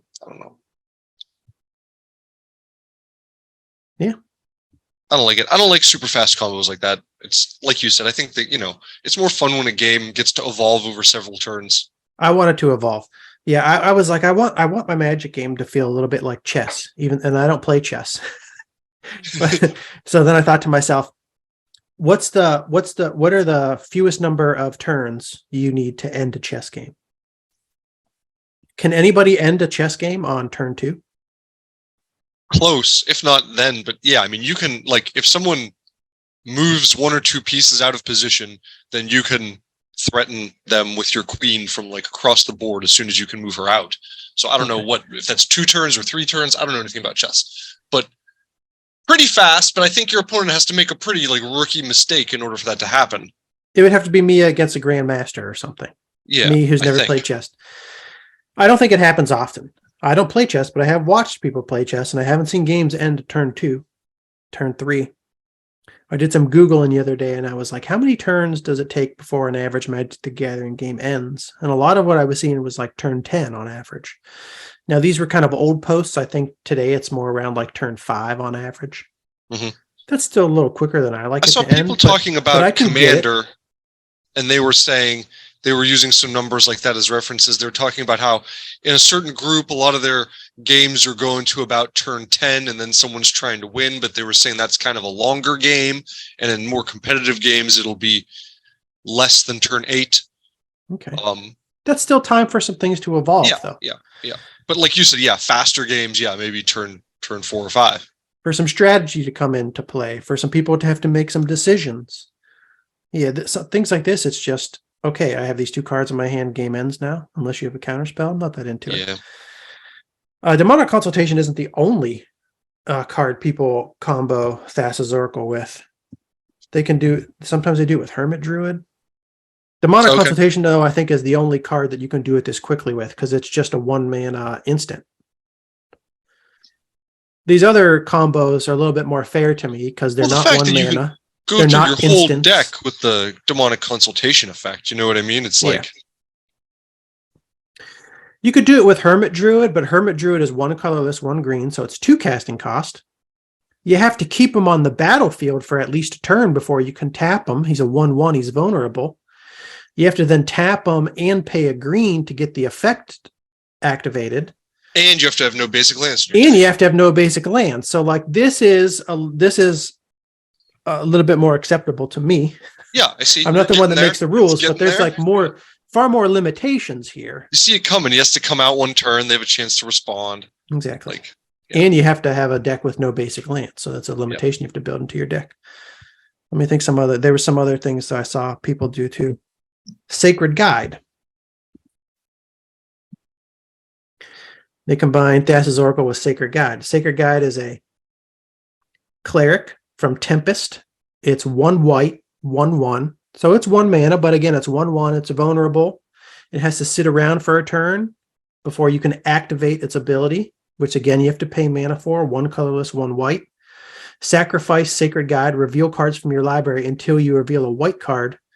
Put that card into your hand. Remove all of the revealed cards from the game. Again, you have to have like a deck that only has this as the only white card. And then, then you have to get her. So it's not like you can even have 4 of her to try to get the combo. Yeah. And you have to have a deck with her as the only white card. She has to be a 1 of, or else the combo might not work. You have to have white mana source, even though you only have 1 white card in your deck. So yeah, you probably have to tutor for her. You probably need a tutor so that you can get her. Mm-hmm.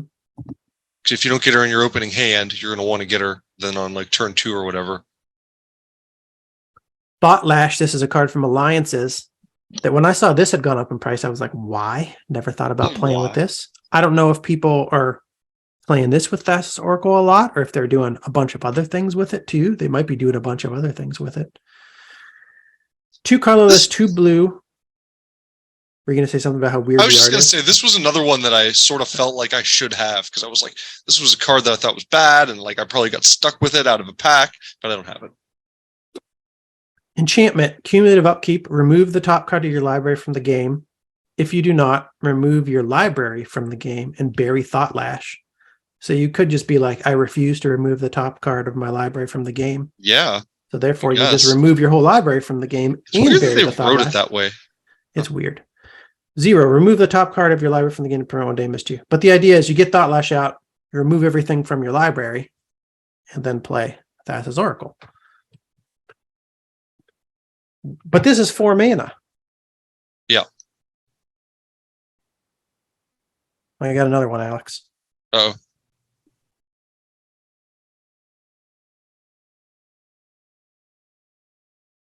So anyways, I don't like this type of deck.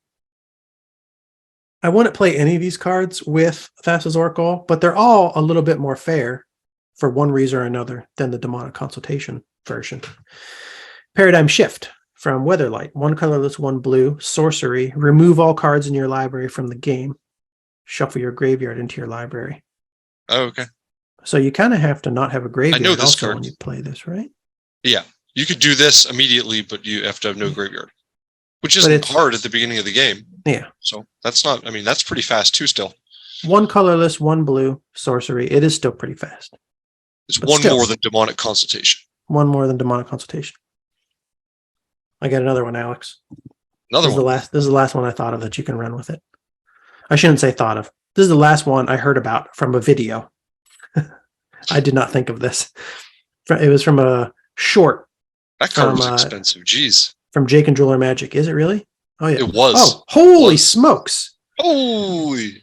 Buy now. Yeah. Everyone buy. Alex, this was in mid 2021. I was screaming into the mic. This is a rare from Odyssey that in mid 2021 was between $80 and $90. And it is now plummeted down to $8 or $9. Jeez. It was definitely reprinted, I'm assuming. Strixhaven. That's it. Just Strixhaven but that was, special I think variants? that was, oh. That's it? That Japanese art one is sweet. Yeah, these are cool too. I like these Strixhaven variants. Mystical Archives. That's wild, Alex, that plummeted that much without like a reprint in a major set. Yeah, is it just because there was a ton of Strixhaven? And when it says Mystical Archives, is that like, do you get that in the main Strixhaven set? I don't know. We're asking questions I don't have answers to right now. Oi. Odyssey, rare, Tainted Pact. One colorless, one black, instant. So instant, one more mana than Demonic Consultation. Remove the top card of your library from the game. You may put that card into your hand unless it has the same name as another card removed this way. Repeat this process until you put a card into your hand or you remove two cards with the same name, whichever comes first. So you could play this and just not put any cards in your hand because it says you may. You could just say, I don't want to. And if you're playing Commander, which is all singleton, then you could just go through your whole deck. Does this count basic lands? You could potentially build a deck that has no more than one copy of basic land. But would that be a limitation you would have to build? I think it would count basic lands, yeah, because they have a name. Yeah, so you would have to build your deck so it only had one copy of every card, including basic lands. But actually, pulling this up, I see the price. It makes me want to buy Tainted Pacts. If it was $90 just like a year and a half ago. Yeah. I don't know why. I mean, no guarantee that's going to ever go up again. Even if it does ever go up again, this is not reserve list. They could always they'll reprint it again. Odyssey rare, but I got to do some more research to see why this was up that high. Was it? I mean, if you're going to play it, it's certainly the best time to buy it. It's I doubt it'll come down really any more than this, right? Like if it's useful, but always could. But yeah, I want to see what people were using it for. Did they just print other things now that people use for, like in this similar type of decks, but that are like strictly better than Tainted Pact? I don't know. But this is for further research.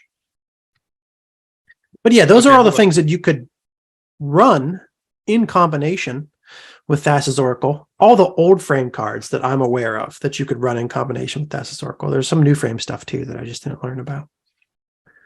But they all are a little bit more difficult to pull off than the combo with Demonic Consultation, either because of higher mana cost or certain limitations you need to build into your deck that you don't need to build in with Demonic Consultation. Yeah. Okay, so here's Mystical Archives. In Strixhaven School of Mages, the set, I guess that's a set, they had a group of 63 instants and sorceries from the entirety of Magic's history outside of the Strixhaven set itself. And those were contained in the boosters of that Strixhaven set. Read that again, Alex. I zoned out for a second. Okay, that's fine. Unlike previous sets, which featured their own cards in an alternate art style, Mystical Archive features 63 instants and sorceries from the entirety of Magic's history outside of the Strixhaven set itself. Okay. So yeah, you buy the Strixhaven, I guess it's... Yeah. And then the Japanese cards are only available in collector booster packs, unless you're in Japan, in which case you can get them in the regular. Okay, so they were included in Strixhaven, so essentially they're going to be as rare as like a Strixhaven rare or whatever. Because they're in the packs. You pulled them from packs. It says there's like a slot for one in every pack, I think.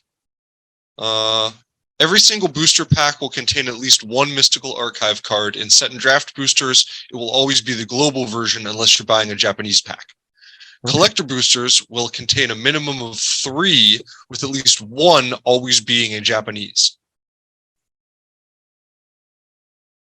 Okay. So every set and draft booster has 1, and the collector booster has 3, and you can get the Japanese cards in the collector boosters Okay. of Strixhaven. Now you're talking, I'm thinking that can't be why the price of this card plummeted so much. That's what I'm thinking, because I don't know. Because I've seen other cards that were also, I think, reprinted in Strixhaven like that, like older cards with, Strixhaven Mystical Archives reprints that are really sweet, like this Natural Order. Mm-hmm. Natural Order definitely dropped in price, but like halved or something.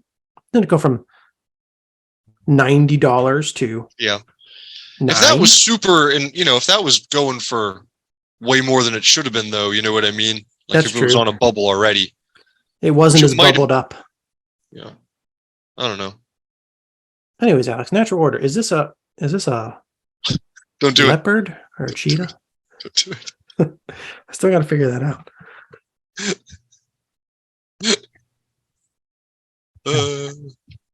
But that's Demonic Consultation. Started with the Secret Lair. I saw Demonic Consultation. I was like, why is this card so expensive right now? I think people are just running it with Thassa's Oracle, and that's why it went through the roof. I'd be curious to know if anybody is aware of other like big combo decks that are running Demonic Consultation. I can definitely see it. Like you said, because people are crazy for tutors. They love tutors. They want all the tutors. So if this is another way to like get through your deck to something you really need, it just seems so risky. Yep. And price-wise, it's not like every other tutor has gone up this much in price. And we're talking about an uncommon from Ice Age. Just tutoring? I don't know what I'm talking about. I lost the plot. I did too. We're old. I'm Demonic trying to look Consultation. at Demonic Consultation comments to see. What?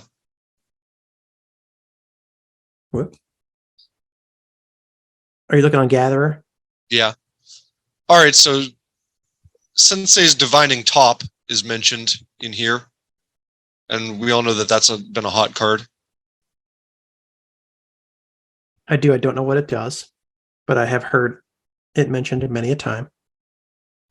4.6. I don't think they're talking rating. about combining the two of those, though. I think they're just talking about.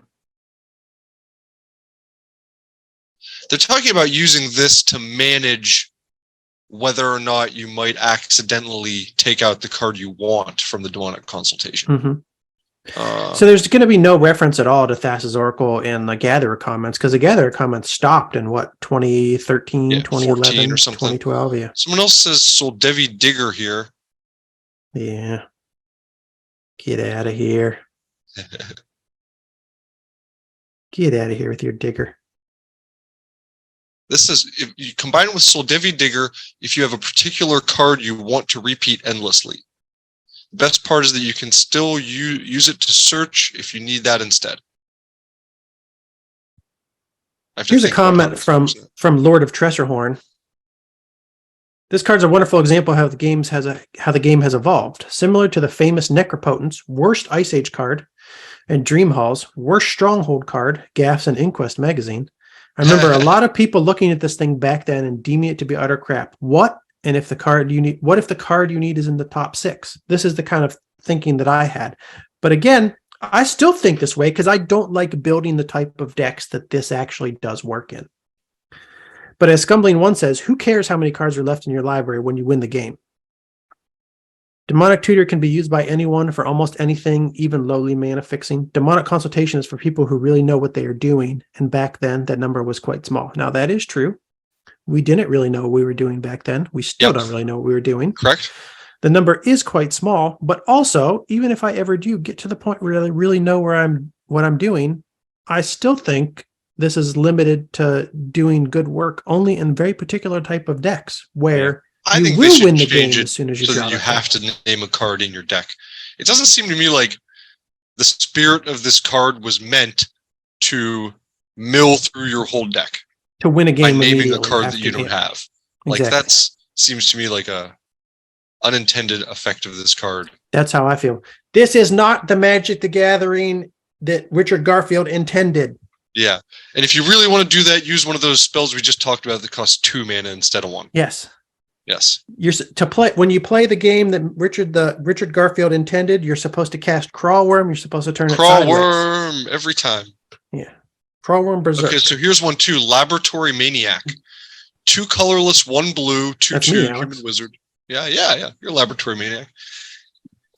If you would draw a card while your library has no cards in it, you win the game instead.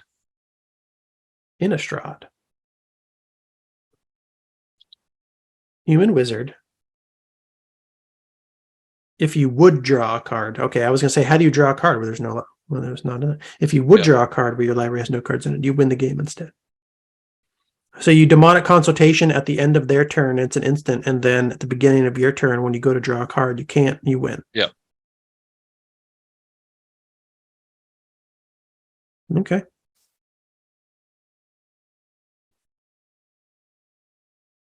$5. $5. That's all I have to say about that card. Okay, that's the end of my Demonic Consultation discussion where we go, what do people do with this? And also, I don't like that. Yeah. I think we did it. We did those things, right? Now, Alex, we're going to move on to our last segment of the day. Right. Last segment of the day. This is the Old Men Magic Commander Corner. This is where Alex and I slowly and steadily build our terrible commander decks out of old frame only cards. They will evolve. They will eventually get better. At some point in my life, I will probably start working some new frame cards into them. Mm-hmm. But at the moment, this is really all I have are old frame cards. Yeah. And I still have a lot of old frame cards I would like to collect to build my pre-modern collection up, and maybe a few old school cards too for a small old school collection. Sure. We're easing our way into it by working with what we have and the old stuff. Yeah. I was thinking about this too a little bit. Like, if we do start bringing modern cards in, maybe one thing we could do at first is you can have a modern card for your commander, like just that, and then like the rest of your deck is old school. Because they've printed so many cards that are like deliberately meant to be commanders. Yeah, it might be a good way to freshen up the pool without adding too much stuff. You know what I mean? Yeah, and most, like, I don't want to say most commanders, but a lot of the commanders that exist were just printed like last year. I don't remember the numbers that I saw, but I swear I saw somewhere. Yeah, they've come up with several commander decks, and it's all been, since 2017, or that might not have been the first one, but they've had several since 2017. Is my point. Like, and some pre-constructed decks. There's been a lot of pre-cons. I swear at some point in like somebody's end of the year wrap up, I saw a stat that's something along the lines of like 30 to 40% of the commanders in existence were just printed last year. Something crazy like that. So yeah, we're very limited in our commander selection if we're just going old frame stuff. Yeah. But so far I've chosen my commander and I chose one creature card.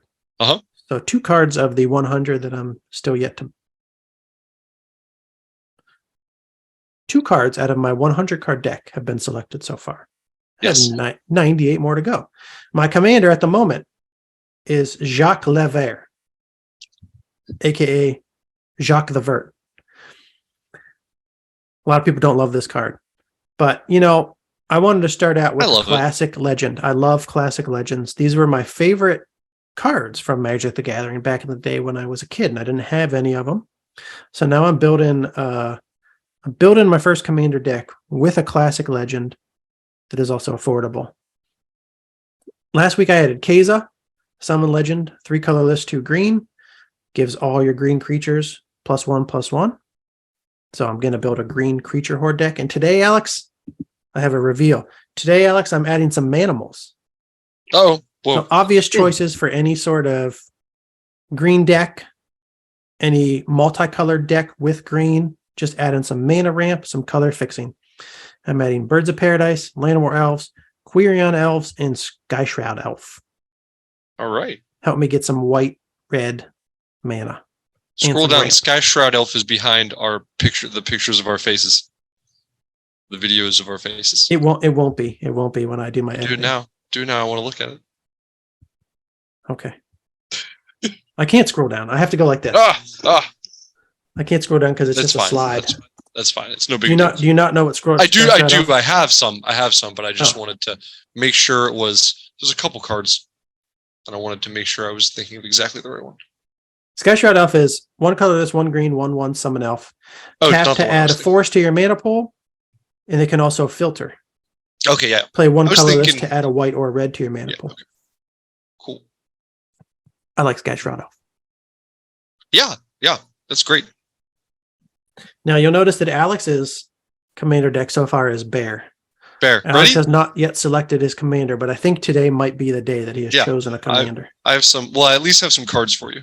Reveal some cards, Alex. Okay, Not the commander so yet. You don't have What to. I've decided. I'm going to tell you at least what I'm thinking about for my commander between a couple choices, but I haven't Lordy. nailed it down yet. I'll put one in. I'll put a provisional commander in, and there's a good chance I'm going to change it. How's that sound? Do you have any cards today that you're definitely going to have in your deck, no matter who Yes, for give me, sure. Give me one of those then. My first card. Do you want to know? Do you want to know what the deck is going to be first, or do you want to know what? Just start throwing cards out. Throw a card out. Okay, Howling Mine. Evolve. Howling Mine. Oh, geez, this is nuts, Alex. Is it? I don't know. Because I think this is a key component of the type of deck I'm going to be building. Is it going to be a copy from Magic 2010? No, what's that mean? What? Oh, the Howling Mine, you mean? No. Yeah. I have 2 revised copies. Here we go. I'm snagging a Use revised from revised. MTG stocks. Use a revised Howling Mine. Exciting reveal today. Alex is adding a Howling Mine to his commander decks. This Howling Mine will allow each player to draw 1 extra card during the draw phase of each of his or her turn. They must draw that card. Dun, dun, dun. Spooky. What's in there? Nobody knows. The guy from Word of Command. That's who. Yeah. I was trying to remember what card. It is, right? I mean, is it? Yeah. Did Mark Poole I think do it's both? the same. I think it's the same artist. Yeah. Okay, because I'm like, I know those eyes from somewhere, and I know they're not from Demonic Hordes, but I couldn't remember. I'm really good at drawing the spooky eyes in the dark. Just stick with that. Just gonna keep reusing that. Oh, it's Jesper Myforce. It's a different person. Oh, different. Sorry, our bad. But those are the same eyes, right? Oh yeah, it's when Yeah, you they're just colored switched yellow. to it, they were like almost on top of each other. Does Jesper know that Mark stole his eyeballs? Uh-oh. They're Vice just versa. yellowish there. I think they're kind of wonky pupils, sort of. I was gonna say he shifted the pupils, and then he changed it. They made him yellowish. He's like, Jesper will never know that I stole his eyes if I. They're still on the shift the same level pupils a though. little The bit. one's lower than the other a little bit. Oh boy, Oh boy. we're gonna start a lawsuit pointing this out. Jesper, Mark stole your IP.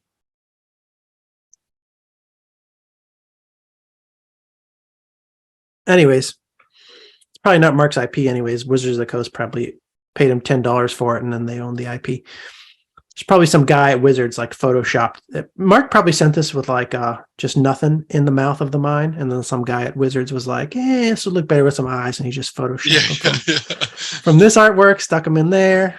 It's like bada bing, bada boom. There we go. Howling Mine, Alex. I'm excited to see how your deck evolves. I don't know what you're doing yet. Are you going to play Underworld Dreams? No. Okay. Underworld Dreams is not my plan. I don't know where I should go from here. Well, okay. It Corona. depends. You go wherever you want to go. You can add more cards. You could talk about your commander This deck is more what I'm right now, thinking or of you for my don't have commander to. right here. Okay. Corona, Okay, I won't- False I'm God. I'm not going to add them yet, but Okay. we're going to talk about what some of your commanders Yes. might be. Is that what we're doing? Yes. False God? Yep. The reason Corona. I'm picking Corona False God is because I think she Oh, is every color. that's crazy, Alex. You're going to go a 5-color commander deck right off the bat. I'm not sure. If that's why I said I'm not sure Maybe. about this still. Okay. So at least this gives me some flexibility for now, while I'm thinking about it. But my idea is I'm going to make a few different decks. This isn't the only idea I want to, pursue, but I have been interested in making a group hug deck Mm-hmm. where, for anyone who isn't familiar, you're basically playing unassuming, you're playing things that help your opponents so that no one wants to kill you until you can get your win condition, lined up. You can't trick me, Alex. I'm coming for your throat every time. I'm sure you will be. So Corona, False God, is 1 colorless and then 1 of each of the other mana. 5/5 haste. At the beginning of each player's upkeep, that player untaps Corona and gains control of it. Whenever Corona attacks, creatures of the type of your choice get +3/+3 until end of turn. So she works well with tribal decks as well. But she goes around and helps everyone out, and the idea is that they want to keep you around because they get to borrow your 5/5 haste creature that can pump some of their creatures. Nice. Some other options in Old Border for a deck like this are Feldegriff, which I'm considering, but it doesn't have all the mana colors that maybe I want.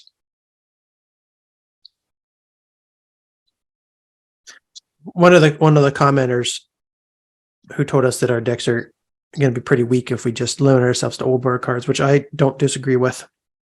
Yeah. Said, I get your love for the old frame cards. I even put Feldegriff in all my commander decks. I guess he did say that, didn't he? Yeah.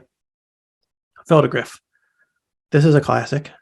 1 colorless, 1 white, 1 blue, 1 green. Summon legend. Give it flying till end of turn with a white. Target opponent gains 2 life. Return to owner's hand with a blue. Target opponent draws a card. Give it trample until end of turn with a green. Put a hippo token into play under target opponent's control. Treat this token as a 1/1 green creature. I dare you, Alex, to give me 1/1 green token creatures every turn. I dare you. Yeah. And then there's also questing Feldegriff. I don't know if people prefer regular Feldegriff over questing Feldegriff. Is this the plane shift one? Yeah. I don't know if I think maybe they prefer the regular one. I'm not really sure why. They're just like slightly different. Questing Feldegriff, same mana cost. 4/4 also. Green, pay a green. Questing Feldegriff gets +1/+1 until end of turn.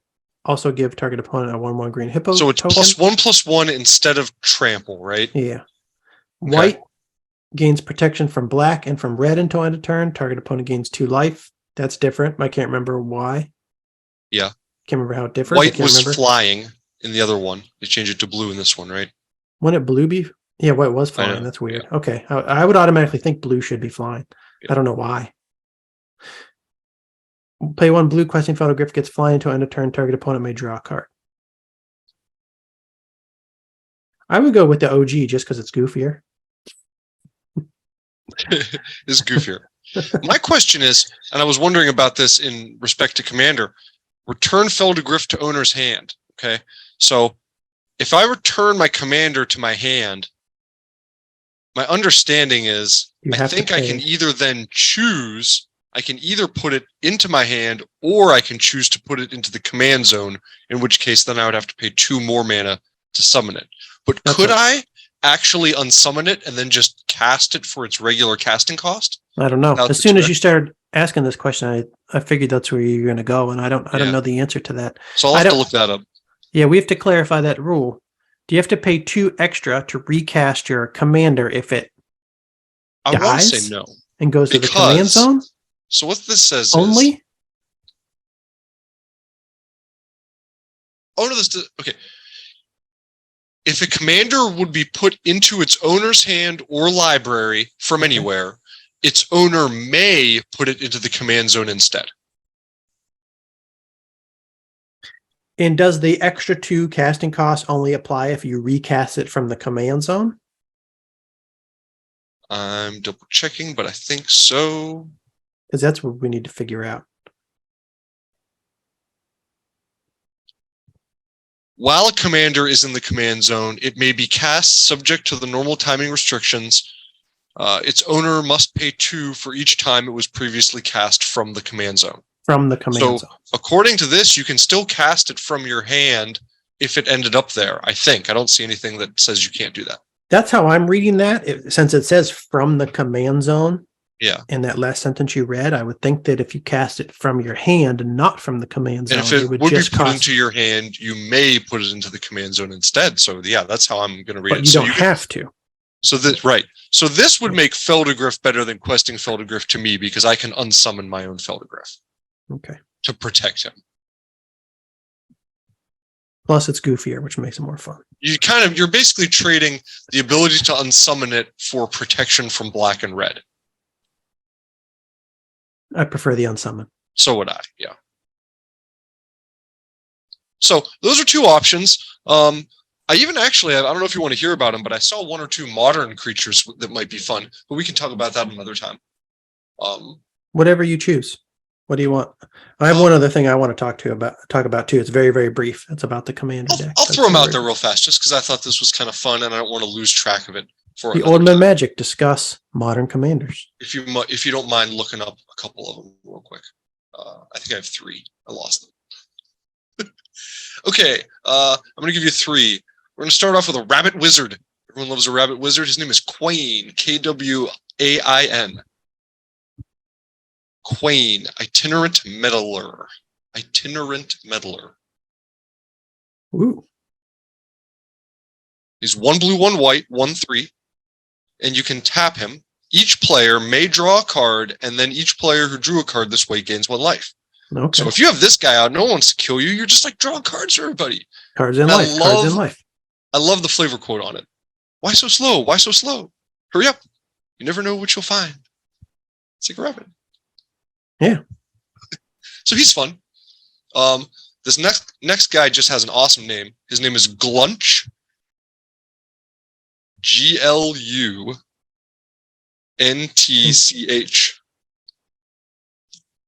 Glunch He bestows. the Bestower. He sure does bestow. What does he bestow upon me? I like that he's a jellyfish. When I heard Glunch the Bestower, I didn't think jellyfish. I don't know what I thought. I thought some sort of like big fat ogre with a stash. Something green, like covered in moss and large and slow. Yeah, okay. Yeah. This guy's like a flying spaghetti monster. 1 colorless, 1 green, 1 white, 0/5 flying. At the beginning of your end step, choose a player. They put 2 +1/+1 counters on a creature they control. Choose a second player to draw a card. Then choose a third player to create 2 treasure tokens. So you're giving a little something to everybody. Yeah, and you can mix it around. Yeah. That's okay. I saw some people mention him, I think, in decks like this. You can choose yourself for any of those 1 things too, right? Oh, I guess so, huh? It doesn't say choose a player other than yourself or choose a different player. Yeah, okay. That's not bad. And then check out Zedruu, Zdruu. I probably won't use this guy because I want to have green in my deck. And I'm pretty sure I want to have green and blue for sure. And my question is, do I want black? Or can I just do like white? Is this a person with an antelope head? He's an antelope man. Minotaur monk. Oh, okay. He's like an antelope minotaur. Yeah. Is there such a thing as an antelope minotaur? I've never heard of such a thing in my entire life. 1 colorless, 1 red, 1 white, 1 blue, 2/4, legendary minotaur monk. You could play this guy with a didgeridoo. Oh, yeah. At the beginning of your upkeep, you gain X life and draw X cards, where X is the number of permanents you own that your opponents control. Oh, that part's confusing. Pay 1 red, 1 white, 1 blue. Target opponent gains control of target permanent you control. So you got to give away stuff, and then you get back. He has a built-in donate. He has a built-in donate mechanic, and donate's something that I kind of wanted to get and play with anyways. Like start off giving people things, then all of a sudden, like you're giving them some things that they don't want. Maybe I don't know. It's terrible. It's a terrible way to treat people, Alex. But whatever. I think this goes against the spirit of the other commanders you've talked about so far, where you want to provide, you want to bestow people with great things. Although you could originally start out bestowing people with great things with this guy, and then you switch it up on them, which would be dastardly. Yeah. Well, plus and then you start gaining the life and drawing the cards. Yeah. He's okay. I don't think I'll use him, but when I started looking through, there were some like top commanders listed for group hug decks, and there's just, there's a lot of new cards that do look fun to play in that situation. And the only 2 old ones that they list are Corona and Feldegraf. Not that those have to be. I was going to talk to you about this too and see what you thought. Like, just because I'm playing a group hug deck, I don't think that necessarily means my commander has to have a mechanic like that. You know what I mean? I think it's just mostly important that the commander is not threatening. That it's like a defensive commander or something that like doesn't make people want to kill me immediately. Yeah. So I'm going to keep looking and think about it. And that's kind of where I am. I'm definitely going to put blue and green in, and I'd like to try to add black and white. And then I might just go with all the colors. Okay. There's one thing I wanted to say to you, Alex. One more thing I want to talk about. I want you to tell me that I don't want to put a card in my deck. Okay. Tell me that I don't want to put this card in my deck. Oh, I think I know what you're going to say. I might not be able to help you.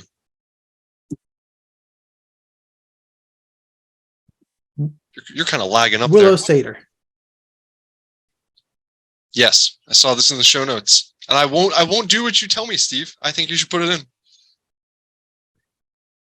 It's a rare legend. I would have to buy it first. It is expensive. 2 colorless, 2 green, summon Satyr. Tap to gain control of target legend. If Willow Satyr becomes untapped, you lose control of this legend. You may choose not to untap Willow Satyr as normal.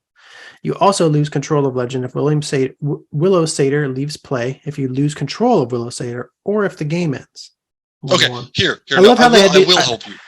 I will help you. I love how they had to put stuff like this in the cards back in the day. Like, you have to give people their cards back after the game is over. I know. They explain so many rules like on some of these cards that they don't need to. It's funny. No, okay. You don't need this card because there are other cards that do the same thing. And you can pick a different one. Right? What else does it? Preacher? So, it is true. Expensive still, but less expensive than this. My deck so far, I'm trying to build it so every single creature is green. I don't know if I'll be able to totally go that route. But if I do have a creature of another color so far, a white or a red creature, I'm trying to limit them to just one of the colored mana. But yes, I could do Preacher and I wouldn't be limited to legends. But Preacher, also, I can't choose. They give me what they want to give me. Okay, yeah, that's true.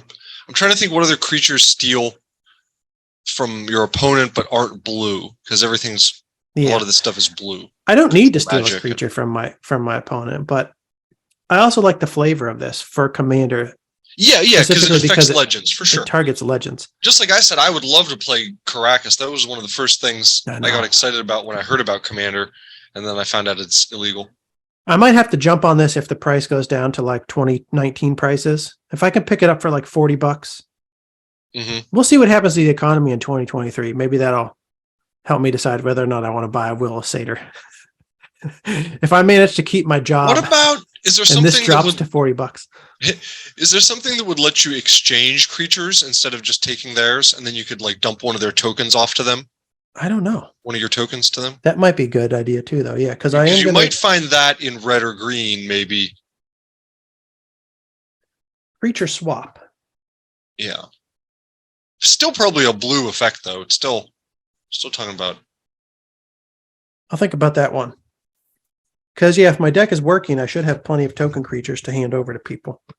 I'm thinking of the reason I say red is because there might be some sort of effect where maybe like you're altering the battlefield and like swapping creatures with them or doing something like that for the attack. You know what I mean? But I don't know.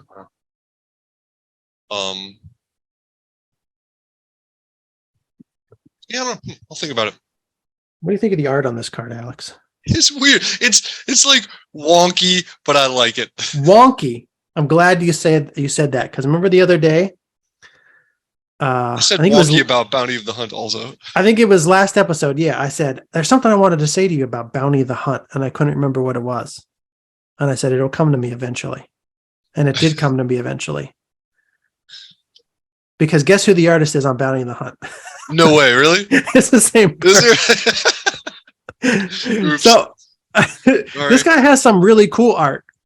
But yeah, there's something about both of these cards, Willow Satyr and Bounty of the Hunt. I like this because it's charming. It looks sort of like a little like I don't like a child watercolor. Yeah, just like I was gonna say crude. I don't mean crude, but it looks like a little simple watercolor, kind of impressionistic.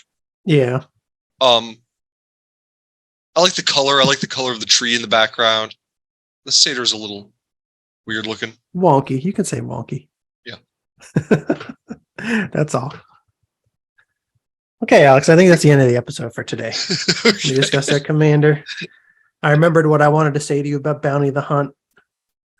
I'm so happy that you said wonky when I asked you to describe this art, because that's exactly what I wanted to say to you about Bounty the Hunt.